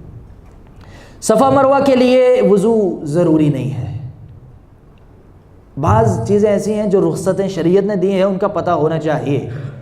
ایک آدمی صفا مروہ صحیح کر رہا ہے اور وضو ٹوٹ گیا اور اتنی دور جائے، باتھ روم میں جائے، ادھر وضو کرے اور پھر آئے، تو اس لیے رخصت پتہ ہوگی تو اس لیے آسانی ہو جائے گی، زیادہ سے زیادہ آسانی ہوگی، تو خام خواہ اپنے اوپر بوجھ نہیں ڈالنا۔ صفا مروہ کے لیے وضو کرنا ضروری نہیں ہے، حتیٰ کہ صرف طواف کے لیے طہارت شرط ہے۔ کس کے لیے؟ طواف کے لیے، باقی سارے کاموں کے لیے طہارت شرط نہیں ہے۔ اللہ کے رسول صلی اللہ علیہ وسلم نے حضرت عائشہ رضی اللہ عنہ کو کیا حکم دیا؟ جب وہ حج کے لیے آئیں تو راستے میں ان کے ساتھ کیا معاملہ پیش آ گیا؟ ان کے کچھ مخصوص ایام شروع ہو گئے، تو آپ صلی اللہ علیہ وسلم نے کیا حکم دیا انہیں کہ طواف کے علاوہ سب کچھ کرو، طواف کے علاوہ سب کچھ کرو۔ یعنی ابھی وہ ان کے اوپر صرف وضو لازم نہیں تھا، بلکہ کیا ضروری تھا؟ غسل کرنا تھا نا اس کے بعد، لیکن اس حالت میں بھی طواف تو نہیں کرنا، لیکن باقی سارا کچھ کرنا ہے۔ تو اس لیے اگر کسی کے ساتھ، کسی عورت کے ساتھ یا کسی مرد کے ساتھ یہ معاملہ بھی پیش آ جائے، کوئی مرد جنابت کی حالت میں چلے جائے، کسی کے ساتھ احتلام ہو جائے، یا کسی عورت کے ساتھ یہ مخصوص ایام بھی شروع ہو جائیں، تو وہ سب کچھ کریں گے سوائے طواف کے۔ اور اگر مرد کے ساتھ کوئی ایسا حدث اکبر ہو جائے، احتلام ہو جائے، تو وہ وہیں پہ غسل کر سکتا ہے، لیکن عورت کے چند مخصوص ایام گزرنے کے بعد وہ غسل کرے گی۔ تو طواف کے لیے طہارت شرط ہے، باقی کاموں کے لیے طہارت ضروری نہیں ہے۔ اگر کوئی سعی کر رہا ہے اور درمیان میں اس کا وضو ٹوٹ گیا ہے تو وہ سعی اپنی جاری رکھے، سعی ختم کرے، اور پھر آرام سے وضو کرنا چاہے کرے، کرنا چاہیے، ہر حالت میں وضو میں رہنا چاہیے، کوشش کرے، لیکن شرط صرف نماز کے لیے ہے اور طواف کے لیے ہے۔ تو 7 چکر لگانے ہیں، اسی طرح صفا پہ بھی دعا، مروہ پہ بھی دعا، اور درمیان میں چلتے چلتے جو چاہے دعا کریں اور 7 چکر لگانے کے بعد مروہ پہ ہمارا یہ عمل ختم ہوگا صفا مروہ کا، اور اس کے بعد 2 رکعت نماز نہیں پڑھنی۔ بعض لوگ صفا مروہ کی بھی 2 رکعتیں پڑھتے ہیں، تو یہ پتہ نہیں کہاں سے شروع ہو گیا یہ سلسلہ، شاید وہی اسی طرح جس طرح طواف میں پڑھتے ہیں، تو بعض لوگ اسی پہ یہ سمجھتے ہوئے غلط فہمی کی وجہ سے صفا مروہ کے بعد بھی پڑھتے ہیں۔ تو یہ 2 رکعت نماز سعی کرنے کے بعد نہیں پڑھنی۔ اس کے بعد کیا کرنا ہے؟ سر منڈوانا ہے۔ سر منڈوانے کے 2 طریقے اللہ کے رسول صلی اللہ علیہ وسلم نے بتائے ہیں۔ عورتوں کے لیے تو اس طرح جیسے اپنا بال پکڑ کے انگلی کے اوپر لپیٹ لیں، جس طرح تھوڑے سے بال یعنی آدھی انگلی کے برابر بال دائیں طرف سے کاٹ لیں اور بائیں طرف سے کاٹ لیں، عورتوں کے لیے یہ کافی ہے۔ لیکن مردوں کے لیے 2 طریقے ہیں، اور وہ کیا ہے؟ یا تو حجامت کروانے جسے قصر کہا جاتا ہے، یا پورا حلق جسے سر منڈوانا، ٹین کروانا کہا جاتا ہے۔ جو حجامت کروائے گا یعنی قصر کروائے گا، بال کم کروائے گا، اس کے لیے اللہ کے رسول صلی اللہ علیہ وسلم نے 1 مرتبہ دعا کی۔ یعنی ان کے یہ قصر کروانے کے لیے یعنی سر منڈوانے والوں کے لیے دعائیں کی اللہ کے رسول نے، لیکن 1 مرتبہ کس کے لیے کی؟ جو قصر کرواتا ہے۔ اور جو حلق کرواتا ہے، پوری کی پوری ٹین کرواتا ہے، اس کے لیے اللہ کے رسول صلی اللہ علیہ وسلم نے 3 مرتبہ دعائیں کی، 3 مرتبہ دعا کی۔ تو اس سے پتہ چلا کہ افضل ہے، بہتر ہے کہ کیا کروایا جائے؟ ٹین کروائی جائے۔ اور کوشش یہ کرنی چاہیے کہ عام حالات میں، چونکہ ہم مکہ کے قریب رہتے ہیں، جدہ میں رہتے ہیں، ہمارے لیے عمرہ کرنا اتنا مشکل نہیں ہے، تو بعض علماء اور محدثین کا یہ عمل رہا ہے کہ جب بھی وہ انہوں نے بال کٹوانے ہوتے تو ایسے ہی بال نہیں کٹواتے تھے، ان کی کوشش ہوتی تھی پہلے عمرہ کر لیں جا کے اور یہ قربانی اللہ کے راستے میں دیں، اور وہ جا کے کیا کرتے تھے؟ پورا سر منڈواتے تھے، ٹین کرواتے تھے، حلق کرواتے تھے۔ تو جب بھی عام حالات میں بھی اگر کسی کے بال بڑے ہوں تو ویسے کٹوانے کے بجائے کیا کرنا چاہیے؟ عمرہ کر لے جا کے، اور جا کے پھر حلق کروائے، اللہ کے راستے میں یہ قربان کرے۔ تو یہ 2 طریقے ہیں، حلق اور قصر۔ حلق کروانا افضل ہے، ٹین کروانا۔ بعض لوگ کہتے ہیں پہلی مرتبہ اگر حج کر رہے ہو تو پچھلے سال حج کیا تھا، ٹین کروا لی تھی، پہلا عمرہ کیا تھا تو ٹین کروا لی تھی، اب میں کیا کرواؤں گا؟ ہر مرتبہ حجامت کرواؤں گا۔ کوئی مسئلہ نہیں، تو پہلی مرتبہ ہو یا آخری مرتبہ ہو یا دوسری یا تیسری، اس کے اندر کوئی یہ پہلی اور دوسری کا مسئلہ نہیں ہے۔ مسئلہ یہ ہے کہ 2 طریقے ہیں، کوئی بھی کروا سکتے ہیں، لیکن بہتر اور افضل طریقہ کیا ہے؟ ٹین کروانا، حلق کروانا۔ اور بعض سادے لوگ جو جا کے کام کرتے ہیں کینچی کے ساتھ صفا مروہ کے اوپر ہی، ختم کرنے کے بعد 2 ٹک ادھر لگائے، 2 اس طرف لگائے، اگر کوئی ایسا کرتا ہے تو اس کے اوپر کیا آئے گا؟ اگر ایسا کر کے وہ احرام یعنی لباس اتار دیتا ہے تو اس کے اوپر دم لازم آئے گا، ٹھیک؟ تو اس لیے پورے سر کے بال منڈوانا ضروری ہے۔ یہ کام ہم نے شارٹ کٹ راستے اپنی طرف سے اختیار نہیں کرنے۔ تو یہ ہو گیا عمرہ ختم۔ حج تمتع کرنے والا اس طرح جا کے پہلے عمرہ کرے اور پھر حلال ہو گیا ہے، ختم۔ اب جا کے غسل کر لے، غسل کرنے کے بعد دوبارہ لباس پہنے، بے شک 1 منٹ کا فاصلہ ہو، 2 منٹ کا فاصلہ، اس سے کوئی مسئلہ نہیں ہے، عمرہ ختم کیا، جا کے دوبارہ حلال ہونے کے بعد دوبارہ غسل کرے، سنت ہے غسل کرنا، خوشبو وغیرہ لگائے۔ عمرہ جب کرنا ہے تو عمرے سے پہلے بھی جسم پہ خوشبو لگانا سنت ہے، یعنی احرام پہننے سے پہلے احرام کے بعد اس خوشبو استعمال نہیں کر سکتے تو پہلے لگانا سنت ہے۔ ایک حدیث میں آتا ہے ام المؤمنین عائشہ رضی اللہ عنہا سے روایت ہے کہ جب اللہ کے رسول صلی اللہ علیہ وسلم احرام سے پہلے آپ صلی اللہ علیہ وسلم کے جسم پہ میں نے خوشبو لگائی، اور احرام اتارنے کے بعد بھی حضرت عائشہ فرماتی ہے میں نے اللہ کے رسول صلی اللہ علیہ وسلم کو خوشبو لگائی۔ تو یہ پہلے اور بعد میں سنت ہے، اس لیے دوبارہ خوشبو لگانی ہو تو لگا لے اگر کسی کے پاس ہو، اور غسل کرے اور دوبارہ ارادہ کر لے حج کا، اور وہیں سے پھر دوبارہ حج تمتع کرنے والا عمرہ کرنے کے بعد دوبارہ جدہ میں نہیں آئے گا بلکہ وہیں سے احرام پہن لے گا۔ تو جو حج تمتع کر رہا ہے یہاں سے جائے گا، جا کے کیا کرے گا؟ عمرہ کرے گا، بال کٹوائے گا۔ اب بال کتنے کٹوانے چاہیے؟ پوری ٹرین کروا لیں؟ ٹرین نہ کروائیں، کیونکہ آپ نے بعد میں بھی بال کٹوانے ہیں تو کیا کرنا ہے؟ وہ کروا لیں، مشین پھروا لیں، ٹھیک ہے؟ کچھ بال چھوڑ دیں تاکہ دوبارہ جب حج کے 10 ذی الحجہ کو بال کٹوائیں گے تو سر پہ کچھ نہ کچھ اتارنے کے لیے ہوگا۔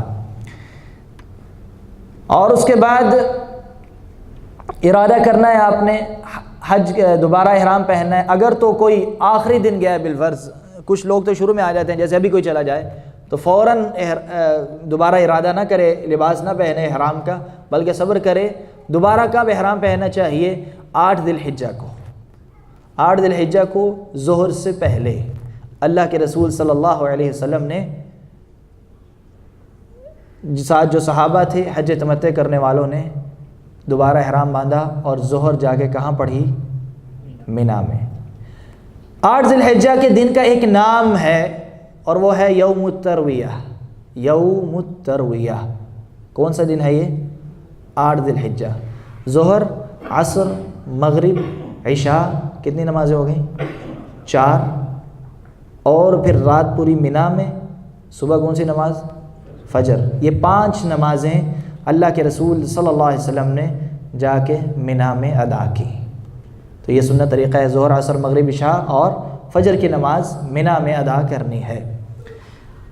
بہت سارے لوگ پہلے ہی چلے جاتے ہیں، 7 کو نکل جاتے ہیں، زیادہ تر میرے خیال میں حملے 7 کو جاتے ہیں، اور ان کو وقت دیا ہوتا ہے۔ آج کل جو نظام چل رہا ہے، حکومت نے وقت دیا ہے کہ آپ نے اس وقت تک مینا میں جانا۔ اگر کوئی تاخیر کرتا ہے تو وہ ہر حملے گروپ والوں کا کوئی نہ کوئی اس کا بعد میں حساب کتاب ہوتا ہے، کتنی مخالفتیں کی تم نے نظام کی، اور پھر سزا ان کو یہ دیتے ہیں کہ ان کا خیمہ جو ہے نا جمرات سے دور کر دیتے ہیں، یہ ان کو سزائیں دیتے ہیں، یا ان کا ریٹ بڑھا دیتے ہیں، تو اس طرح کی سزائیں ہوتی ہیں۔ تو ہر حملے کا نظام ہے، تو زیادہ تر حملے جو نکلیں گے، گروپ نکلتے ہیں، وہ 7 ذی الحجہ کو نکل جاتے ہیں، شام کو نکل جاتے ہیں۔ تو وقت سے اگر کوئی پہلے نکل گیا ہے، 8 کو ظہر پڑھنے کی بجائے اب فجر بھی جا کے اگر کسی نے وہاں پڑھی ہے تو کوئی حرج ہے؟ کوئی مسئلہ نہیں ہے۔ اور اگر کوئی تاخیر سے نکلا ہے، لیٹ ہو گیا ہے، 8 کو پہنچ ہی نہیں سکا ظہر میں، عصر میں بھی نہیں پہنچ سکا، مغرب میں بھی نہیں پہنچ سکا، عشاء میں بھی نہیں پہنچ سکا، رات کو جا کے پہنچتے رہتے ہیں لوگ، تو اس میں بھی کوئی مسئلہ دم پڑ جائے گا؟ نہیں، کوئی دم وغیرہ اس پہ نہیں آئے گا۔ یہ پہلے دن یوم الترویہ 8 ذی الحجہ کو مینا میں پہنچنا اللہ کے رسول کی سنت ہے۔ جتنے بھی کام ہوتے ہیں حج میں، ان کاموں کو 3 قسموں میں تقسیم کر لیں۔ کچھ کام ہے جو مستحب ہے، کچھ کام ہے جو واجب ہے، اور کچھ کام ایسے ہیں جو رکن ہیں۔ جو کیا ہے؟ رکن۔ مستحب اور سنت ایک ہی معنی ہے، مستحب اور سنت ایک معنی ہے۔ مستحب کسے کہتے ہیں؟ تہجد کی نماز مستحب ہے، پڑھو گے تو ثواب ملے گا، بہتر ہے، افضل ہے، پڑھو، لیکن اگر چھوٹ جائے گی تو کوئی گناہ نہیں ہے۔ تو بہت سارے کام حج کے ایسے ہی ہیں، تو مینا میں 8 ذی الحجہ کو جانا مستحب ہے، اسی وقت جانا ہے، ویسے ہی کرنا ہے۔ لیکن اگر کوئی مجبوری ہو گئی، نہ کر سکا آدمی، تو اس پہ دم نہیں آئے گا۔ دم کس پہ پڑتا ہے؟ دم واجب چھٹنے پہ پڑتا ہے۔ کوئی کام واجب ہوتے ہیں، واجب کون سا کام ہے؟ کہ اگر آپ نے میقات سے لباس نہیں پہنا احرام کا اور مکہ جا کے پہن لیا تو اس پہ کیا آ جائے گا؟ دم آئے گا۔ کسی نے کینکریاں نہیں ماری، واجب تھا یہ کام کینکریاں مارنا، دم آئے گا۔ کسی نے طواف الوداع نہیں کیا، واجب ہے طواف الوداع، تو کیا آ جائے گا؟ دم آئے گا۔ تو جتنے واجبات ہیں، واجب چھٹ جانے سے کفارہ دینا ضروری ہوتا ہے، اور وہ کیا ہے؟ بکرا ذبح کرنا، اور اس کے مسائل بھی انشاءاللہ اگلے درس میں آئیں گے۔ کہ اگر کوئی نہیں کر سکتا تو اس کے بدل کیا کر سکتا ہے، انشاءاللہ اگلے ہفتے آئے گا۔ لیکن یہ یاد رکھیں کہ واجب کام چھوٹنے پہ کیا آئے گا؟ دم۔ اور تیسرا کون سے کام ہوتے ہیں واجب سے بھی اوپر ایک لیول؟ رکن۔ رکن یہ سن لیں کون کون سے ہیں، کیونکہ یہ بڑے اہم ہیں۔ اگر کوئی ایک رکن بھی چھوٹ جائے تو سارے کا سارا عبادت فاسد ہو جائے گی، باطل ہو جائے گی، اور اگلے سال دوبارہ حج کرنا ضروری ہو جائے گا اور تصریح بھی نہیں ملے گی۔ صحیح بات ہے کہ نہیں؟ کیونکہ 5 سال کے بعد ملنی ہے، تو اس لیے ضروری سن لیں کہ رکن کون کون سے ہیں۔ پہلا رکن عرفات کے میدان میں حدود میں انٹر ہونا، داخل ہونا۔ اگر کوئی داخل بھی ہو گیا، ایک قدم بھی اندر داخل ہو گیا تو اس کا رکن ادا ہو جائے گا۔ اس سے پہلے ایک رکن آتا ہے، وہ ہے میقات سے حج اور عمرے کا ارادہ کرنا۔ ایک ہے میقات سے حج اور عمرے کا ارادہ، یہ رکن ہے، اور ایک ہے اس کا لباس پہننا، یہ کیا ہے؟ واجب ہے۔ اگر کوئی ارادہ کیے بغیر چلے جاتا ہے تو اس کا حج عمرہ نہیں ہوگا۔ اگرچہ ایسا ہوتا نہیں ہے، کیونکہ ظاہر ہے جو بھی نکلتا ہے تو اس کی نیت اور ارادہ ہوتا ہے، تو یہ چانس کم ہے یہ والا رکن چھوٹنے کے۔ تو احرام یعنی میقات سے حج اور عمرے کا ارادہ، یہ کیا ہے؟ رکن ہے۔ اور اس کے بعد پھر دوسرا رکن حج کا عرفات، تیسرا رکن حج کا طواف افاضہ۔ طواف افاضہ کو ایک اور نام بھی دیا جاتا ہے طواف زیارہ، اس کو ایک اور نام بھی دیا جاتا ہے طواف حج بھی کہتے ہیں، چونکہ یہ رکن ہے طواف حج بھی کہتے ہیں، طواف زیارہ بھی کہتے ہیں، طواف افاضہ بھی کہتے ہیں۔ اور چوتھا رکن ہے حج کا، اس کے ساتھ سعی کرنا۔ بہت سارے لوگ حج تمتع کر رہے ہیں تو انہوں نے عمرے کے ساتھ جو سعی کی ہے وہ عمرے کی سعی ہے، اور پھر بعض لوگ وہ حج والی صحیح چھوڑ دیتے ہیں یہ سوچ کے کہ ہم نے پہلے عمرہ کیا تھا، وہ صحیح کر لی تھی، وہ پہلے چلی گئی ہے، خلاص ہو گئی ہے۔ تو ایسا نہیں ہے، وہ ان کا رکن چھوٹ جائے گا، حج نہیں ہوگا۔ تو عمرے کی صحیح کی تھی پہلے، دوبارہ ایک صحیح کرنا ضروری ہے، وہ رکن ہے، وہ لازم ہے، اگر وہ چھوٹ جائے گی تو حج نہیں ہوگا۔ تو یہ 4 ارکان ہیں حج کے۔ ان میں ایک اور کام بھی ہے جس میں اختلاف ہے علماء کا کہ وہ رکن ہے یا واجب ہے، اور وہ ہے مزدلفہ کی رات رکنا۔ مزدلفہ میں کچھ حصہ وہ رکن ہے یا واجب ہے، اس میں اختلاف ہے، اگرچہ جمہور علماء کہتے ہیں کہ وہ واجب ہے، اور اس کی یہ زیادہ قول راجح قول ہے، زیادہ دلائل والا قول ہے۔ تو یوم الترویہ 8 ذی الحجہ کو مینا جانا ہے، ظہر عصر مغرب عشاء مینا میں پڑھنی ہے۔ اگر کوئی بہت پہلے چلا گیا کوئی حرج نہیں، اگر کوئی نہیں جا سکا کسی مجبوری کی وجہ سے تو اس پہ دم نہیں آئے گا۔ اور کب تک رہنا ہے؟ فجر کی نماز کے بعد سورج طلوع ہونے تک، سورج نکل آئے گا، اس کے بعد مینا سے نکلنا ہے، کہاں جانا ہے؟ عرفات جانا ہے۔ اب یہ جو نمازیں پڑھنی ہے، یہ کون سی نمازیں پڑھنی ہے؟ قصر پڑھنی ہے یا پوری؟ قصر کرنی ہے، ساری حج کی نمازیں قصر کرنی ہے۔ قصر کتنی ہوتی ہیں؟ فجر کی قصر کتنی ہوتی ہیں؟ 2، ظہر کی 2، عصر کی، مغرب کی 3، اور عشاء کی 2۔ تو اصل 4 2 ہو جاتی ہیں، 3 3 رہتی ہیں، اور 2 2 رہتی ہیں۔ تو یہ قصر نمازیں پڑھنی ہے ساری کی ساری حج میں۔ کیوں؟ اس وجہ سے کہ ہم مسافر ہیں؟ نہیں، اس وجہ سے نہیں، بلکہ حج کی نماز ہے ہی قصر۔ اللہ کے رسول صلی اللہ علیہ وسلم کے صحابہ جنہوں نے مکہ سے حج کیا، جو مکہ کے مقیم تھے، انہوں نے بھی اللہ کے رسول صلی اللہ علیہ وسلم کے ساتھ کون سی نمازیں پڑھی؟ قصر نمازیں پڑھی۔ تو اس لیے زیادہ صحیح قول یہ ہے کہ حج کی نمازیں ہیں ہی قصر، تو قصر ہی نماز پڑھنی ہے۔ فجر کی نماز یعنی یوم الترویہ 8 ذی الحجہ، اس کے بعد رات گزارنی ہے مینا میں۔ اگلا دن 9 ذی الحجہ کا دن، اس دن کا نام ہے یوم عرفہ۔ 9 ذی الحجہ کو کیا کہتے ہیں؟ یوم عرفہ۔ اس دن کی فجر کہاں پڑھنی ہے؟ مینا میں۔ فجر کے بعد سورج طلوع ہوگا، سورج طلوع ہونے کے بعد نکلنا ہے عرفات کی طرف، عرفات میں پہنچنا ہے۔ عرفات پہنچ کر جب بھی پہنچے، اگر زور سے پہلے پہنچ جاتا ہے ٹھیک ہے، پہنچ جاتا ہے، جو کرنا ہے انتظام کر لیں، جو تیاری کرنی ہے کر لیں، لیکن زور تک جو کچھ کرنا ہے وہ سب کر لیں۔ کسی کو وضو کرنا ہے، کسی کو تھک گیا ہے تو آرام کرنا ہے تو آرام بھی کر لیں۔ کب تک؟ زہر تک کر لیں جو کرنا ہے۔ زہر کی نماز ہوگی، زہر کی نماز سے پہلے کیا ہوگا؟ خطبہ۔ خطبہ کس نے دینا ہے؟ جو حج کا خطبہ دیتے ہیں، آج کے دور میں مفتی دیتے ہیں، تو مفتی حج کا خطبہ دیں گے یا جو بھی دے گا۔ حج کا خطبہ اللہ کے رسول صلی اللہ علیہ وسلم نے دیا عرفات سے باہر، عرفات کے اندر حج کا خطبہ نہیں ہوتا۔ عرفات سے باہر ہوتا ہے۔ آج بھی جہاں خطبہ ہوتا ہے حج کا وہ عرفات سے باہر جگہ ہے، یعنی جو مسجد ہے مسجد نمرہ، اس کے اگر آپ 4 حصے کر لیں 3 حصے عرفات کے اندر ہیں اور اگلا حصہ امام والا حصہ وہ عرفات سے باہر ہے۔ تو اللہ کے رسول صلی اللہ علیہ وسلم نے باہر خطبہ دیا، حج کا خطبہ دے کر آپ صلی اللہ علیہ وسلم عرفات کے اندر آئے تھے۔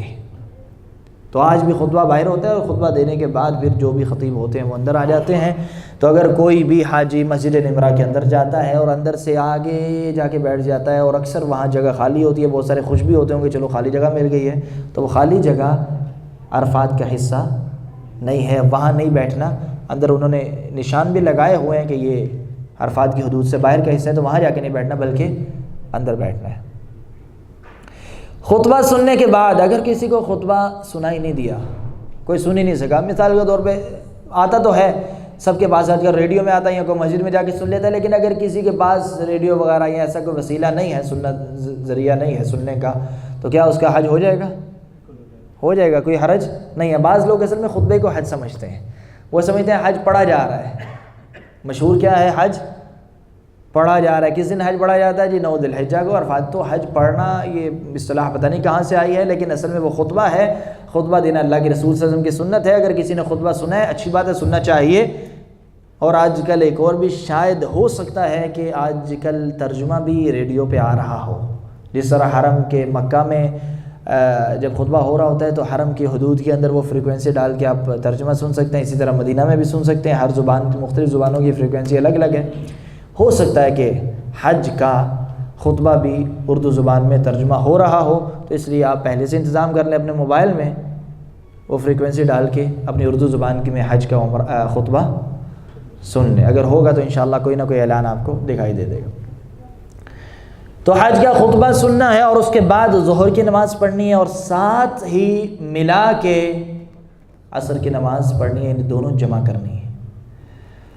اور یہ سب سے بڑا مسئلہ ہے جس میں حج کے باوجود بھی حج کے دوران اتنے افضل اور فضیلت والے دن کے دوران لوگ لڑائیاں کر رہے ہوتے ہیں۔ حج کے دوران احرام کی حالت میں لوگ کیا کر رہے ہوتے ہیں؟ لڑائی کر رہے ہوتے ہیں، جی ہم نے اپنے وقت پہ پڑھنی ہے، ہم نے اپنے وقت پہ پڑھنی نہیں پڑھنی ہے، جمع کرنی ہے، کیا کرنا ہے، یہ لڑائیاں ہو رہی ہوتی ہیں۔ خاص طور پہ ہمارے پاکستان انڈیا سے جو لوگ آتے ہیں ان کے خیموں میں یہ مسئلہ چھڑا ہوتا ہے اور مناظرانہ ماحول بنا ہوتا ہے، ہر خیمے میں تقریباً یہ حال ہوتا ہے۔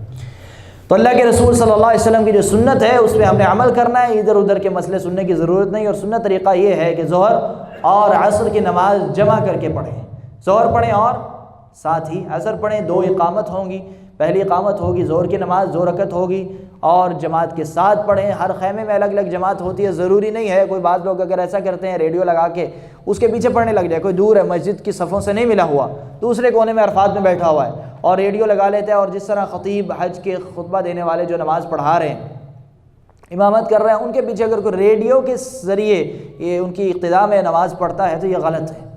ہر خیمے میں اپنا امام ہوگا، اقامت ہوگی 2 رکعت نماز ہوگی ظہر کی، پھر اقامت ہوگی 2 رکعت نماز ہوگی انشاءاللہ۔ جو بھی آپ کے خیمے میں ہوگا تقریباً انتظام ہوتا ہے تو وہ تو پڑھا ہی دیں گے آپ کو، لیکن اہم بات یہ ہے کہ دونوں نمازیں جمع کر کے پڑھنی ہے۔ اور کون سی پڑھنی ہے؟ قصر، پوری نمازیں نہیں پڑھنی، ظہر اور عصر۔ عصر کی نماز کے بعد ایک ایسا وقت شروع ہو جاتا ہے جو بہت زیادہ سب سے اہم اور قیمتی وقت ہے پورے حج میں، جس میں سب سے زیادہ دعائیں کرنی چاہیے، سب سے زیادہ دعاؤں کی قبولیت کا وقت ہے عصر کے بعد سے لے کے کب تک؟ مغرب تک، سورج غروب ہونے تک۔ اس ٹائم سونا نہیں چاہیے، کھانا وغیرہ نہیں کھانا چاہیے، کھانا لینے نہیں نکلنا چاہیے، لوگوں کو ملنے کے لیے نہیں جانا چاہیے۔ بہت سارے لوگ یہی کام کرتے ہیں نا، یا بہت سارے لوگ ایک اور کام کرتے ہیں اور وہ یہ ہے کہ جبل رحمہ پہ چلے جاتے ہیں۔ جبل رحمہ کیا ہے؟ پہاڑ ہے جس کے اوپر وہ گنبد سا بنا ہوگا سفید سا، جس کے بارے میں بعض روایات میں یہ آتا ہے کہ حضرت آدم اور حوا علیہ السلام کی ملاقات وہاں ہوئی تھی۔ اب وہ ہوئی تھی یا نہیں وہ تاریخی روایتوں میں ہم نہیں جائیں گے، لیکن مسئلہ بتانے کا مقصد یہ ہے کہ وہاں جانا ضروری نہیں ہے، اس کا حج سے کوئی لینا دینا، یوم عرفات سے کوئی تعلق نہیں۔ اور آپ اگر دیکھیں گے اس دن اس کو دیکھیں گے نا یوم عرفہ کا، تو آپ کو ایسے لگے گا پہاڑ المونیم کا بنا ہوا ہے۔ دور سے دیکھا میں نے ایک دفعہ تو بالکل سفید ہوا تھا پہاڑ، سارے حاجی ہر کوئی وہاں جانے کی کوشش کرتا ہے، اور بعض حاجی تو پورے ایک کونے سے دوسرے کونے چل کے جاتے ہیں، اور پھر چلتے ہیں وہاں جاتے ہیں، پھر واپس بیچارے تھکے تھکے اپنے خیمے میں آتے ہیں اور آگے سو جاتے ہیں اور سارا ٹائم ضائع کر دیتے ہیں، مغرب کو اٹھ کے پھر مزدلفہ چلے جاتے ہیں۔ تو اس لیے یوم عرفہ نہیں ہے، بلکہ اس دن دعائیں کرنی چاہیے، اور جو دعا کرنی اللہ کے رسول صلی اللہ علیہ وسلم نے اس دن سب سے زیادہ دعائیں کی، اور اتنی زیادہ دعائیں کی، کب تک دعائیں کی کہ ایک حدیث میں آتا ہے آپ صلی اللہ علیہ وسلم جب اونٹنی پہ سوار ہو گئے واپسی کے لیے، واپس کہاں جانا تھا؟ مزدلفہ جانے کے لیے جو سوار ہو گئے تو لگام ہاتھ میں پکڑ کر بھی اللہ کے رسول صلی اللہ علیہ وسلم دعائیں کر رہے تھے، نکلتے بھی آپ صلی اللہ علیہ وسلم نے دعائیں روکی نہیں، آخری وقت تک اللہ کے رسول دعائیں کرتے رہے۔ تو یہ آخری وقت تک دعائیں کرنے کا وقت ہے، عصر سے لے کے مغرب تک۔ ہاں کوئی کھانا پینا شروع میں کر لے، کوئی جلدی تو الگ بات ہے، تو کر لے، لیکن یہ وقت ضائع نہیں کرنا، بہت زیادہ کاموں میں مشغول ہو کے یہ آخری وقت تک دعائیں کرتے رہنا ہے۔ اور سب سے بہترین دعا کون سی ہے؟ سب سے بہترین دعا اللہ کے رسول صلی اللہ علیہ وسلم نے فرمایا جو اس دن کرنی چاہیے، جو اللہ کے رسول نے خود بھی کی اور آپ صلی اللہ علیہ وسلم سے پہلے انبیاء نے بھی کی، وہ کون سی دعا ہے؟ لا الہ الا اللہ وحدہ لا شریک لہ لہ الملک ولہ الحمد وہو علی کل شیء قدیر۔ یہ کس نے دعا کی؟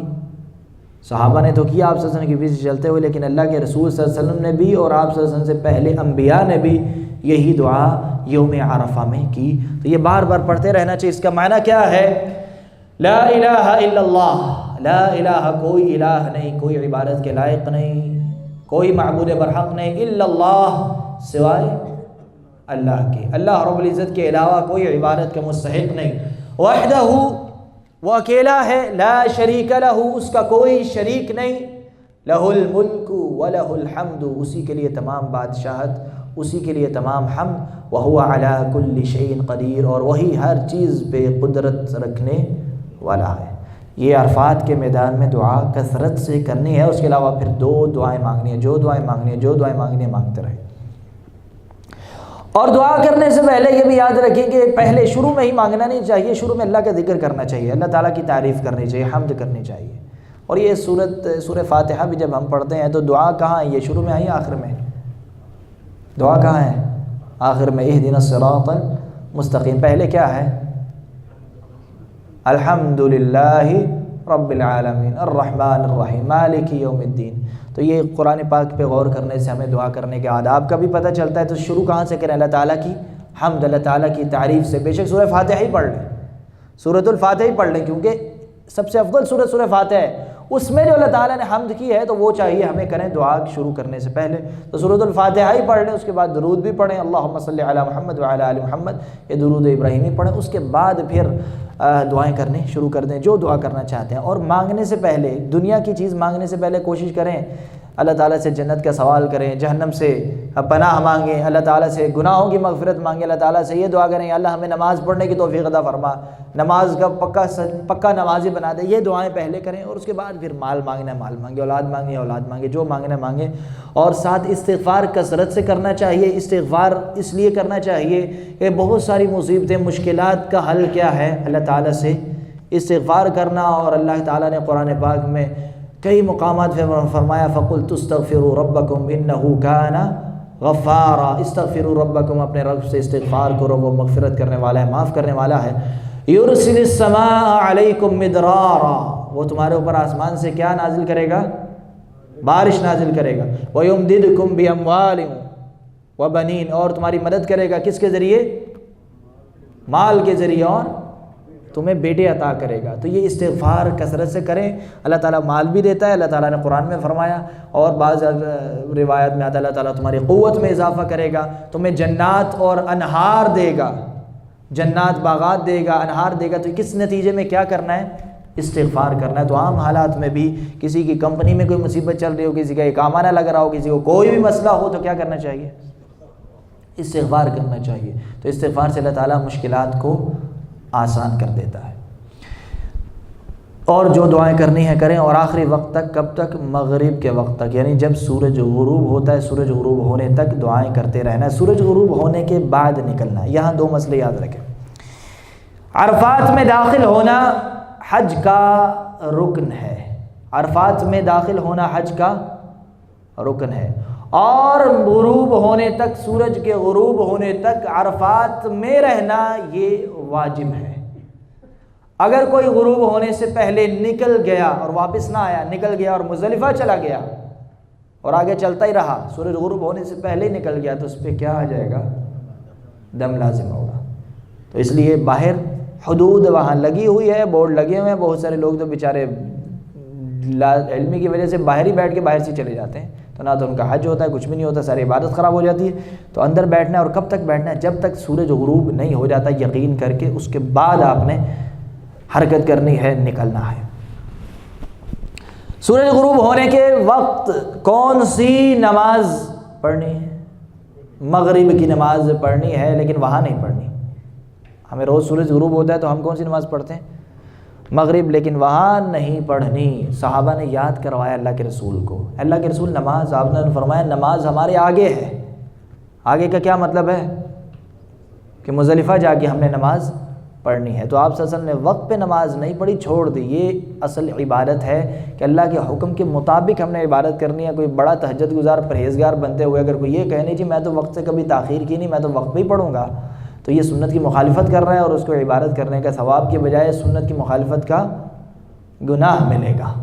تو وہاں عرفات میں مغرب کے وقت پہ مغرب کی نماز نہیں پڑھی۔ ہاں ایک مسئلہ اور یہاں یاد رکھ، اگر کسی کی بس چھوٹ جائے، بس آئے ہی نہ، ہوتا ہے نا کہ ایسے کہ نہیں ہوتا، بہت سارے انتظامات خراب ہو جاتے ہیں، دیر ہو جائے، عشاء کا وقت آ جائے، عشاء میں بھی دیر ہو جائے، 9-10 بج جائیں، تو پھر علماء یہ کہتے ہیں کہ عشاء سے آگے جب وقت نکل رہا ہے تو پھر آپ وہیں پہ دونوں نمازیں پڑھ سکتے ہیں، لیکن مغرب کے وقت وہاں نمازیں نہیں پڑھنی۔ اصل مسئلہ یہ ہے جب نکلنا ہے اور نکل کے مزدلفہ جا کے مغرب اور عشاء پڑھنی ہے، الا کہ کون سا عذر ہے کہ اگر بہت زیادہ دیر ہو جائے، عشاء کے وقت میں نکلنے کا خطرہ ہو، عشاء کے وقت ہو جائے، تو اس کے بعد پھر مغرب اور عشاء کی نماز عرفات میں پڑھ سکتے ہیں۔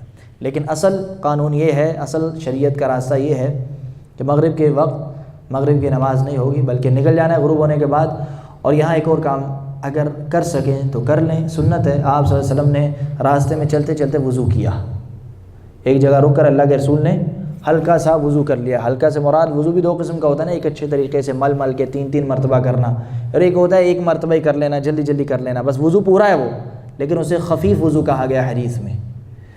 تو آپ صلی اللہ علیہ وسلم نے خفیف وضو کیا راستے میں، صحیح بخاری میں روایت ہے، اور جب اللہ کے رسول صلی اللہ علیہ وسلم مزدلفہ پہنچے تو دوبارہ آپ صلی اللہ علیہ وسلم نے وضو کیا۔ پہلے سے باوضو تھے، نماز پڑھ سکتے تھے، لیکن اللہ کے رسول نے دوبارہ اچھے طریقے سے مل مل کے، اسباغ کہتے ہیں اچھے طریقے سے وضو کرنا، خفیف کے علاوہ جو دوسرا وضو ہے، اسباغ کر کے وضو کیا، اور پھر کون سی نمازیں پڑھیں؟ مغرب اور عشاء۔ مغرب کی 2 رکعتیں اور عشاء کی، مغرب کی 3 رکعتیں اور عشاء کی 2 رکعتیں نماز پڑھیں، اور وطر بھی پڑھ لینا چاہیے۔ اس میں علماء میں اختلاف بھی ہے، لیکن بعض روایت میں آتا ہے اللہ کے رسول نے کبھی بھی وطر نہیں چھوڑا، چاہے کہیں سفر میں ہو چاہے حضر میں ہو، تو اس لیے وطر بھی پڑھ لینا چاہیے انشاءاللہ، کوئی اس میں حرج نہیں ہے، اگرچہ اس میں اختلافی مسئلہ ہے۔ تو مغرب کی 3 رکعت نماز اور عشاء کی 2 رکعتیں جماعت کے ساتھ وہاں پڑھیں انشاءاللہ۔ مختلف جماعتیں ہو رہی ہوتی ہیں وہاں انشاءاللہ آپ کو مل جائے گی۔ اور اس کے بعد کیا کرنا ہے؟ مزدلفہ کی رات، ساری رات عبادت کرنی ہے؟ نہیں کرنی، دعائیں کرتے رہنا ہے، نہیں رو رو کے عبادت کرنی ہے، نہیں، یہاں رات خاص ایک کام بتایا گیا اللہ کے رسول نے، وہ کرنا ہے۔ وہ کیا ہے؟ آرام کرنا ہے، سونا ہے۔ اللہ کے رسول نے جو کام کیا وہی ہم نے کرنا ہے۔ انشاءاللہ کوئی اس نیت سے سوتا ہے کہ جی اللہ کے رسول صلی اللہ علیہ وسلم سوئے، میں بھی آرام کر رہا ہوں، تو اس کو سونے پہ بھی کیا ملے گا؟ ثواب ملے گا۔ تو بہت سارے لوگ رات ساری دعائیں کرتے رہتے ہیں، اور پھر آنے والا جو دن ہوتا ہے وہ کون سا دن ہوتا ہے؟ 10 ذی الحجہ۔ 10 ذی الحجہ کا کیا نام ہے؟ یوم النحر۔ یوم النحر، نحر کا معنی قربانی، اس دن قربانی ہوتی ہے، اس لیے اسے کیا کہتے ہیں؟ یوم النحر۔ 10 ذی الحجہ بہت مشکل دن ہوتا ہے، مشکل اس لیے کہ حج کے سارے مشکل کام اسی دن ہوتے ہیں، تو اس لیے بہت بڑا مشکل ہوتا ہے۔ تو اسی وجہ سے اس دن کو ایک اور نام دیا گیا، اور وہ نام ہے، آپ صلی اللہ علیہ وسلم نے صحابہ سے پوچھا ایو یوم ھذا، یہ کون سا دن ہے؟ صحابہ نے جواب دیا یوم النحر ہے، قربانی کا دن ہے۔ تو آپ صلی اللہ علیہ وسلم نے فرمایا ھذا یوم الحج الاکبر، یہ دن حج اکبر ہے، حج اکبر۔ آپ نے کیا سنا ہے؟ حج اکبر کسے کہتے ہیں؟ جو کب آئے؟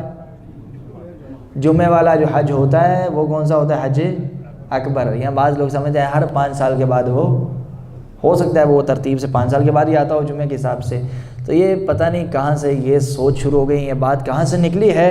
حج اکبر جمعے والے حج کو نہیں کہتے۔ کون سا حج گزرا ہے؟ پچھلا یا پچھلے سال والا؟ بہت سارے لوگ کہتے ہیں یار یہ حج نہیں چھوڑنا کیونکہ یہ حج اکبر ہے۔ تو حج اکبر کوئی حج کی قسم نہیں ہے، یہ خام کا غلط فہمی ہے لوگوں میں۔ حج اکبر ہر حج میں ایک دن ہے جو مشکل دن ہے، بہت سارے کام اس میں کرنے پڑتے ہیں، اس مناسبت کی وجہ سے اس کا نام کیا رکھا گیا ہے؟ حج اکبر۔ اور وہ کون سا دن ہے؟ یوم النحر کو ہی حج اکبر کہا جاتا ہے، یعنی ایک دن کا نام ہے حج اکبر۔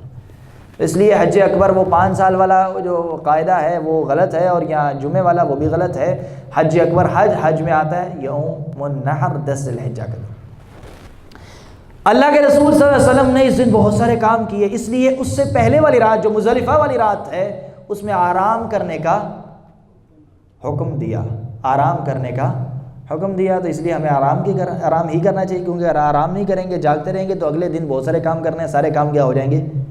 صحیح طریقے سے ہم ادا نہیں کر سکیں گے، خرابیاں پیدا ہوں گی۔ تو آرام کرنا ہے، صبح اٹھنا ہے، صبح اٹھ کے کیا کرنا ہے؟ فجر کی نماز پڑھنی ہے، فجر کی نماز کے بعد باجماعت نماز پڑھنی ہے، قصر 2 رکعتیں ہی ہوں گی۔ نماز کے بعد کیا کرنا ہے؟ دعا کرنی سنت ہے۔ فجر کی نماز کے بعد مزدلفہ میں دعا کرنی سنت ہے، اور اللہ کے رسول صلی اللہ علیہ وسلم نے یہاں دعا کی۔ کب تک دعا کرنی ہے؟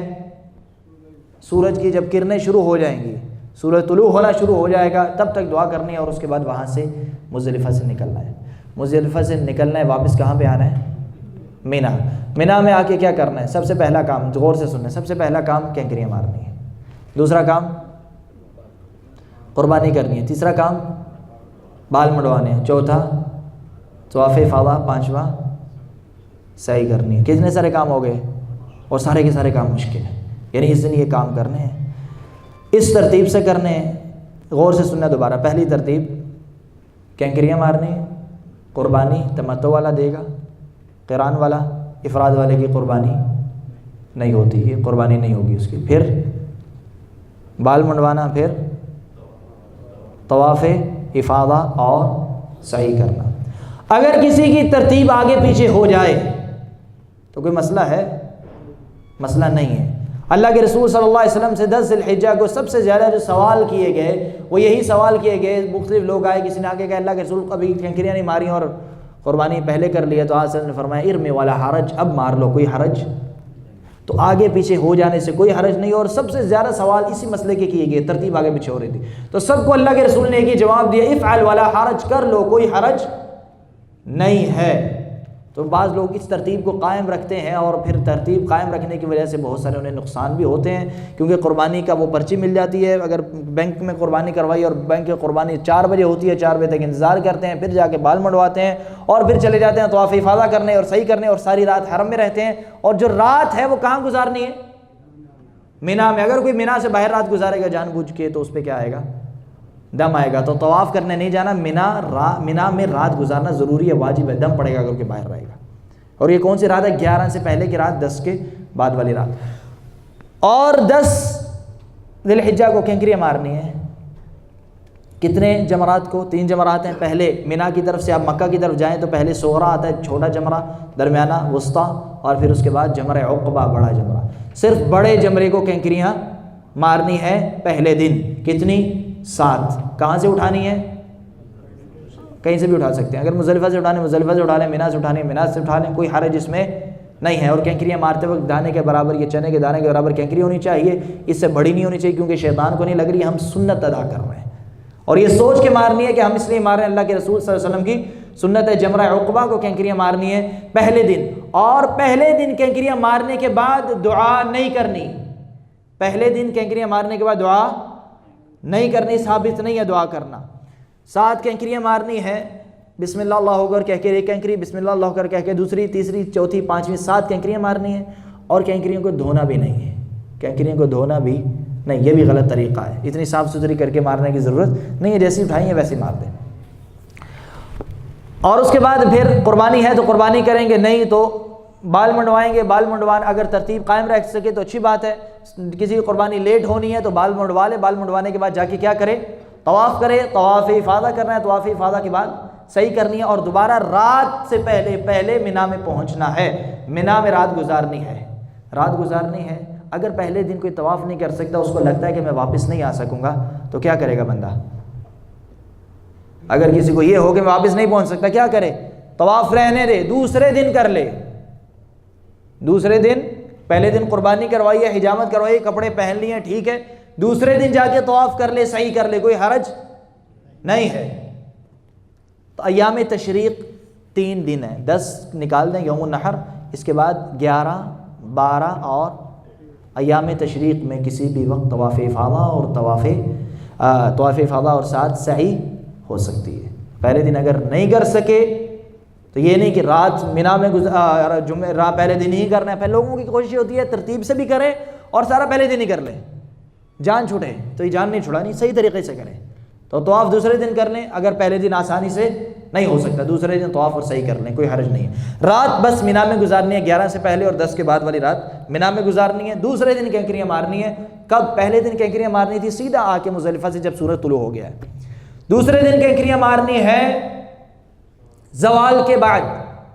کچھ عرصہ پہلے فتویٰ آیا تھا کہ زوال سے پہلے بھی مار سکتے ہیں، کچھ عرصہ پہلے فتویٰ آیا تھا زوال سے پہلے بھی مار سکتے ہیں، وہ اس لیے تھا کہ وہاں پہ رش ہوتا ہے، وہاں کیا ہوتا ہے، کیا ہوتا ہے، کتنا رش ہوتا ہے کہ لوگ مر رہے ہیں، قبری کے اوپر سے نیچے گر رہے ہیں، اتنا زیادہ خطرناک حالات ہیں، تو علماء نے فتویٰ دیا کہ زوال سے پہلے بھی کینکریاں مار سکتے ہیں۔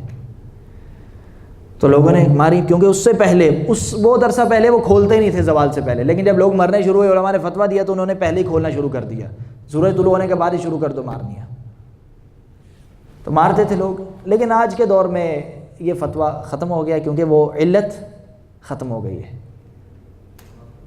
اگرچہ اگر کوئی مارتا ہے تو ہم اسے یہ نہیں کہیں گے دم پڑ گیا ہے، بعض اوقات ایسا ہوتا ہے رش ہو بھی جاتا ہے، بھگدڑ بھی مچ بھی جاتی ہے، اس کے باوجود بھی اتنا انتظام ہونے کے باوجود بھی، تو اگر کوئی پہلے مار لیتا ہے تو اللہ تعالیٰ انشاءاللہ قبول کرے، لیکن کوشش یہ کرنی ہے زوال کے بعد ماریں، زوال کے بعد ماریں، پہلے اگر کوئی مار لیتا ہے تو انشاءاللہ حالات جیسے پچھلے سال بھی اس طرح کا کوئی حادثہ ہوا تھا، تو بہت سارے لوگوں نے یہ سمجھا کہ شاید مینا میں حادثہ ہوا ہے، ادھر کینکریوں کی جگہ پہ، تو اس لیے پہلے مارنی، اگرچہ وہاں پہ حادثہ نہیں ہوا تھا، اگر پہلے مارنی ہے تو اس میں کوئی حرج نہیں ہے، لیکن کوشش کرنی چاہیے زوال کے بعد کینکریاں ماریں۔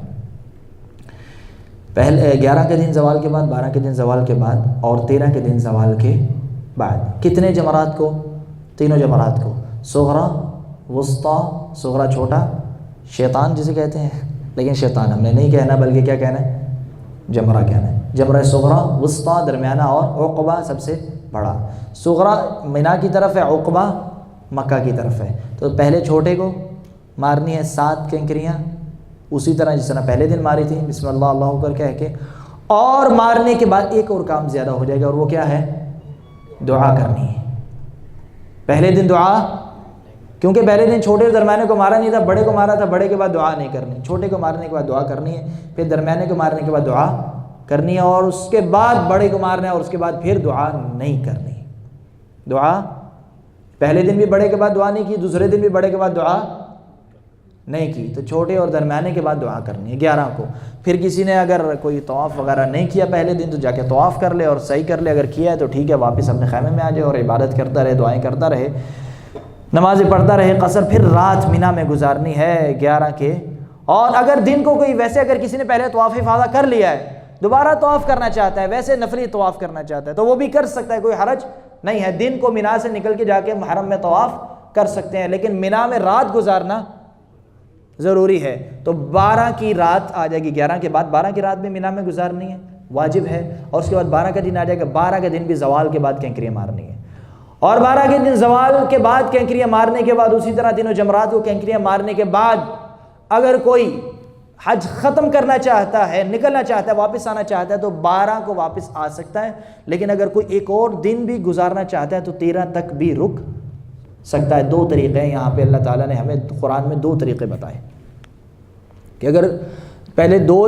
دن رہے گا، ایام تشریق کتنے ہوتے ہیں؟ 3، 11، 12 اور 13۔ اگر کوئی یومین 2 دن رکے گا، 11 اور 12 کو نکلنا چاہتا ہے، کوئی مسئلہ نہیں ہے۔ اللہ تعالیٰ فرماتا ہے قرآن پاک میں فلا اثم علیہ، اس پہ کوئی اسم گناہ نہیں ہے، لیکن ایک شرط ہے اس پہ۔ نکلنے کا طریقہ یہ ہے کہ زوال کے بعد کینکریاں ماریں اور سورج غروب ہونے سے پہلے پہلے مینا سے نکل جائے۔ سورج غروب ہونے سے پہلے پہلے مینا سے نکلے۔ اگر سورج غروب ہونے سے پہلے پہلے وہ مینا میں بیٹھا رہا، سورج غروب ہو گیا، نکلا نہیں پہلے، تو اس پہ یہ لازم ہو جائے گا وہ کیا کرے؟ ایک رات اور گزارے، وہ رات بھی پھر واجب ہوگی اس پہ مینا میں گزارنا، اور 13 کو زوال کے بعد تینوں کو کینکریاں مارے اسی طرح۔ پھر بے شک غروب ہونے تک مینا میں رہ بھی جاتا ہے تو 14 کو لازم نہیں ہے، حج ختم ہو گیا ہے۔ لیکن اگر کوئی 12 کو نکلنا چاہتا ہے، غروب ہونے سے پہلے مینا سے نکل جائے، مکہ چلا جائے، تو یہ 2 طریقے ہیں۔ تو 12 کو نکلنا چاہتا ہے نکلے، نہیں تو 13 کو نکلے۔ تو آخری کام کیا کرنا ہے؟ جا کے ایک کام باقی رہ گیا، طواف الوداع۔ طواف الوداع کب کرنا ہے؟ آخری کام جب واپس نکلنا ہے، اور جدہ والے طواف الوداع کر کے آئیں گے، مکہ والوں کے طواف الوداع کرنا ضروری نہیں ہے۔ طواف الوداع کرنا ہے آخری کام، کیونکہ اللہ کے رسول صلی اللہ علیہ وسلم نے فرمایا کہ اس کو آخری کام بناؤ، یعنی آپ خیمہ وغیرہ ساری تیاری کر کے، سامان تیار کر کے، سارا بسوں میں رکھ کے، یا نہیں بھی رکھتے تو ساری تیاری مکمل کر کے طواف کریں، آئیں سیدھا سوار ہوں، سامان اٹھائیں، سوار ہوں اور نکل جائیں۔ کہاں سے نکلے؟ حدود حرم چھوڑ دیں۔ تو اس لیے آخری کام طواف الوداع کرنا ہے۔ ایسا نہیں کہ طواف الوداع کر کے آگے جلدی جلدی آگے سو گئے پھر نکلے، یہ نہیں ہے، رکنا نہیں ہے طواف الوداع کرنے کے بعد۔ اگر کوئی طواف الوداع کر کے آیا، دیر ہو گئی، بسیں نہیں آئیں، فرض ایسا ہوتا کہ نہیں ہوتا، پھر کیا کرے؟ پھر ایسا کرے، پہلا طواف نفلی طواف ہو جائے گا، دوبارہ طواف کر لیں طواف الوداع، لیکن کوشش کرے طواف الوداع آخری کام کرے، ٹھیک ہے؟ تو یہ تھا حج کا طریقہ پورا۔ طواف الوداع کرنے کے بعد اس کا حج بندے کا مکمل ہو جاتا ہے۔ تو یہ حج کا اختصار سے طریقہ بیان کیا تھا۔ اگلے ہفتے انشاءاللہ ہم بیان کریں گے چند مسائل کہ دم کس کس پہ واجب آتا ہے، دم اگر نہیں دینا چاہتا کیا کرے، حج تمتع والا قربانی دے گا، قربانی نہیں دے سکتا کیا کرے۔ تو یہ چند الگ الگ مسائل یا اور بہت سارے مسائل جو عموماً آپ کو پیش آتے ہیں، جو علماء کے جوابات ہیں، وہ انشاءاللہ اگلے ہفتے آپ کے سامنے بیان کیے جائیں گے۔ چند مخصوص الگ حالتیں بیان کی جائیں گی۔ یہ پورا سرسری سی نظر ہم نے حج کے طریقے پہ، عمرہ اور حج کے طریقے پہ ڈالی۔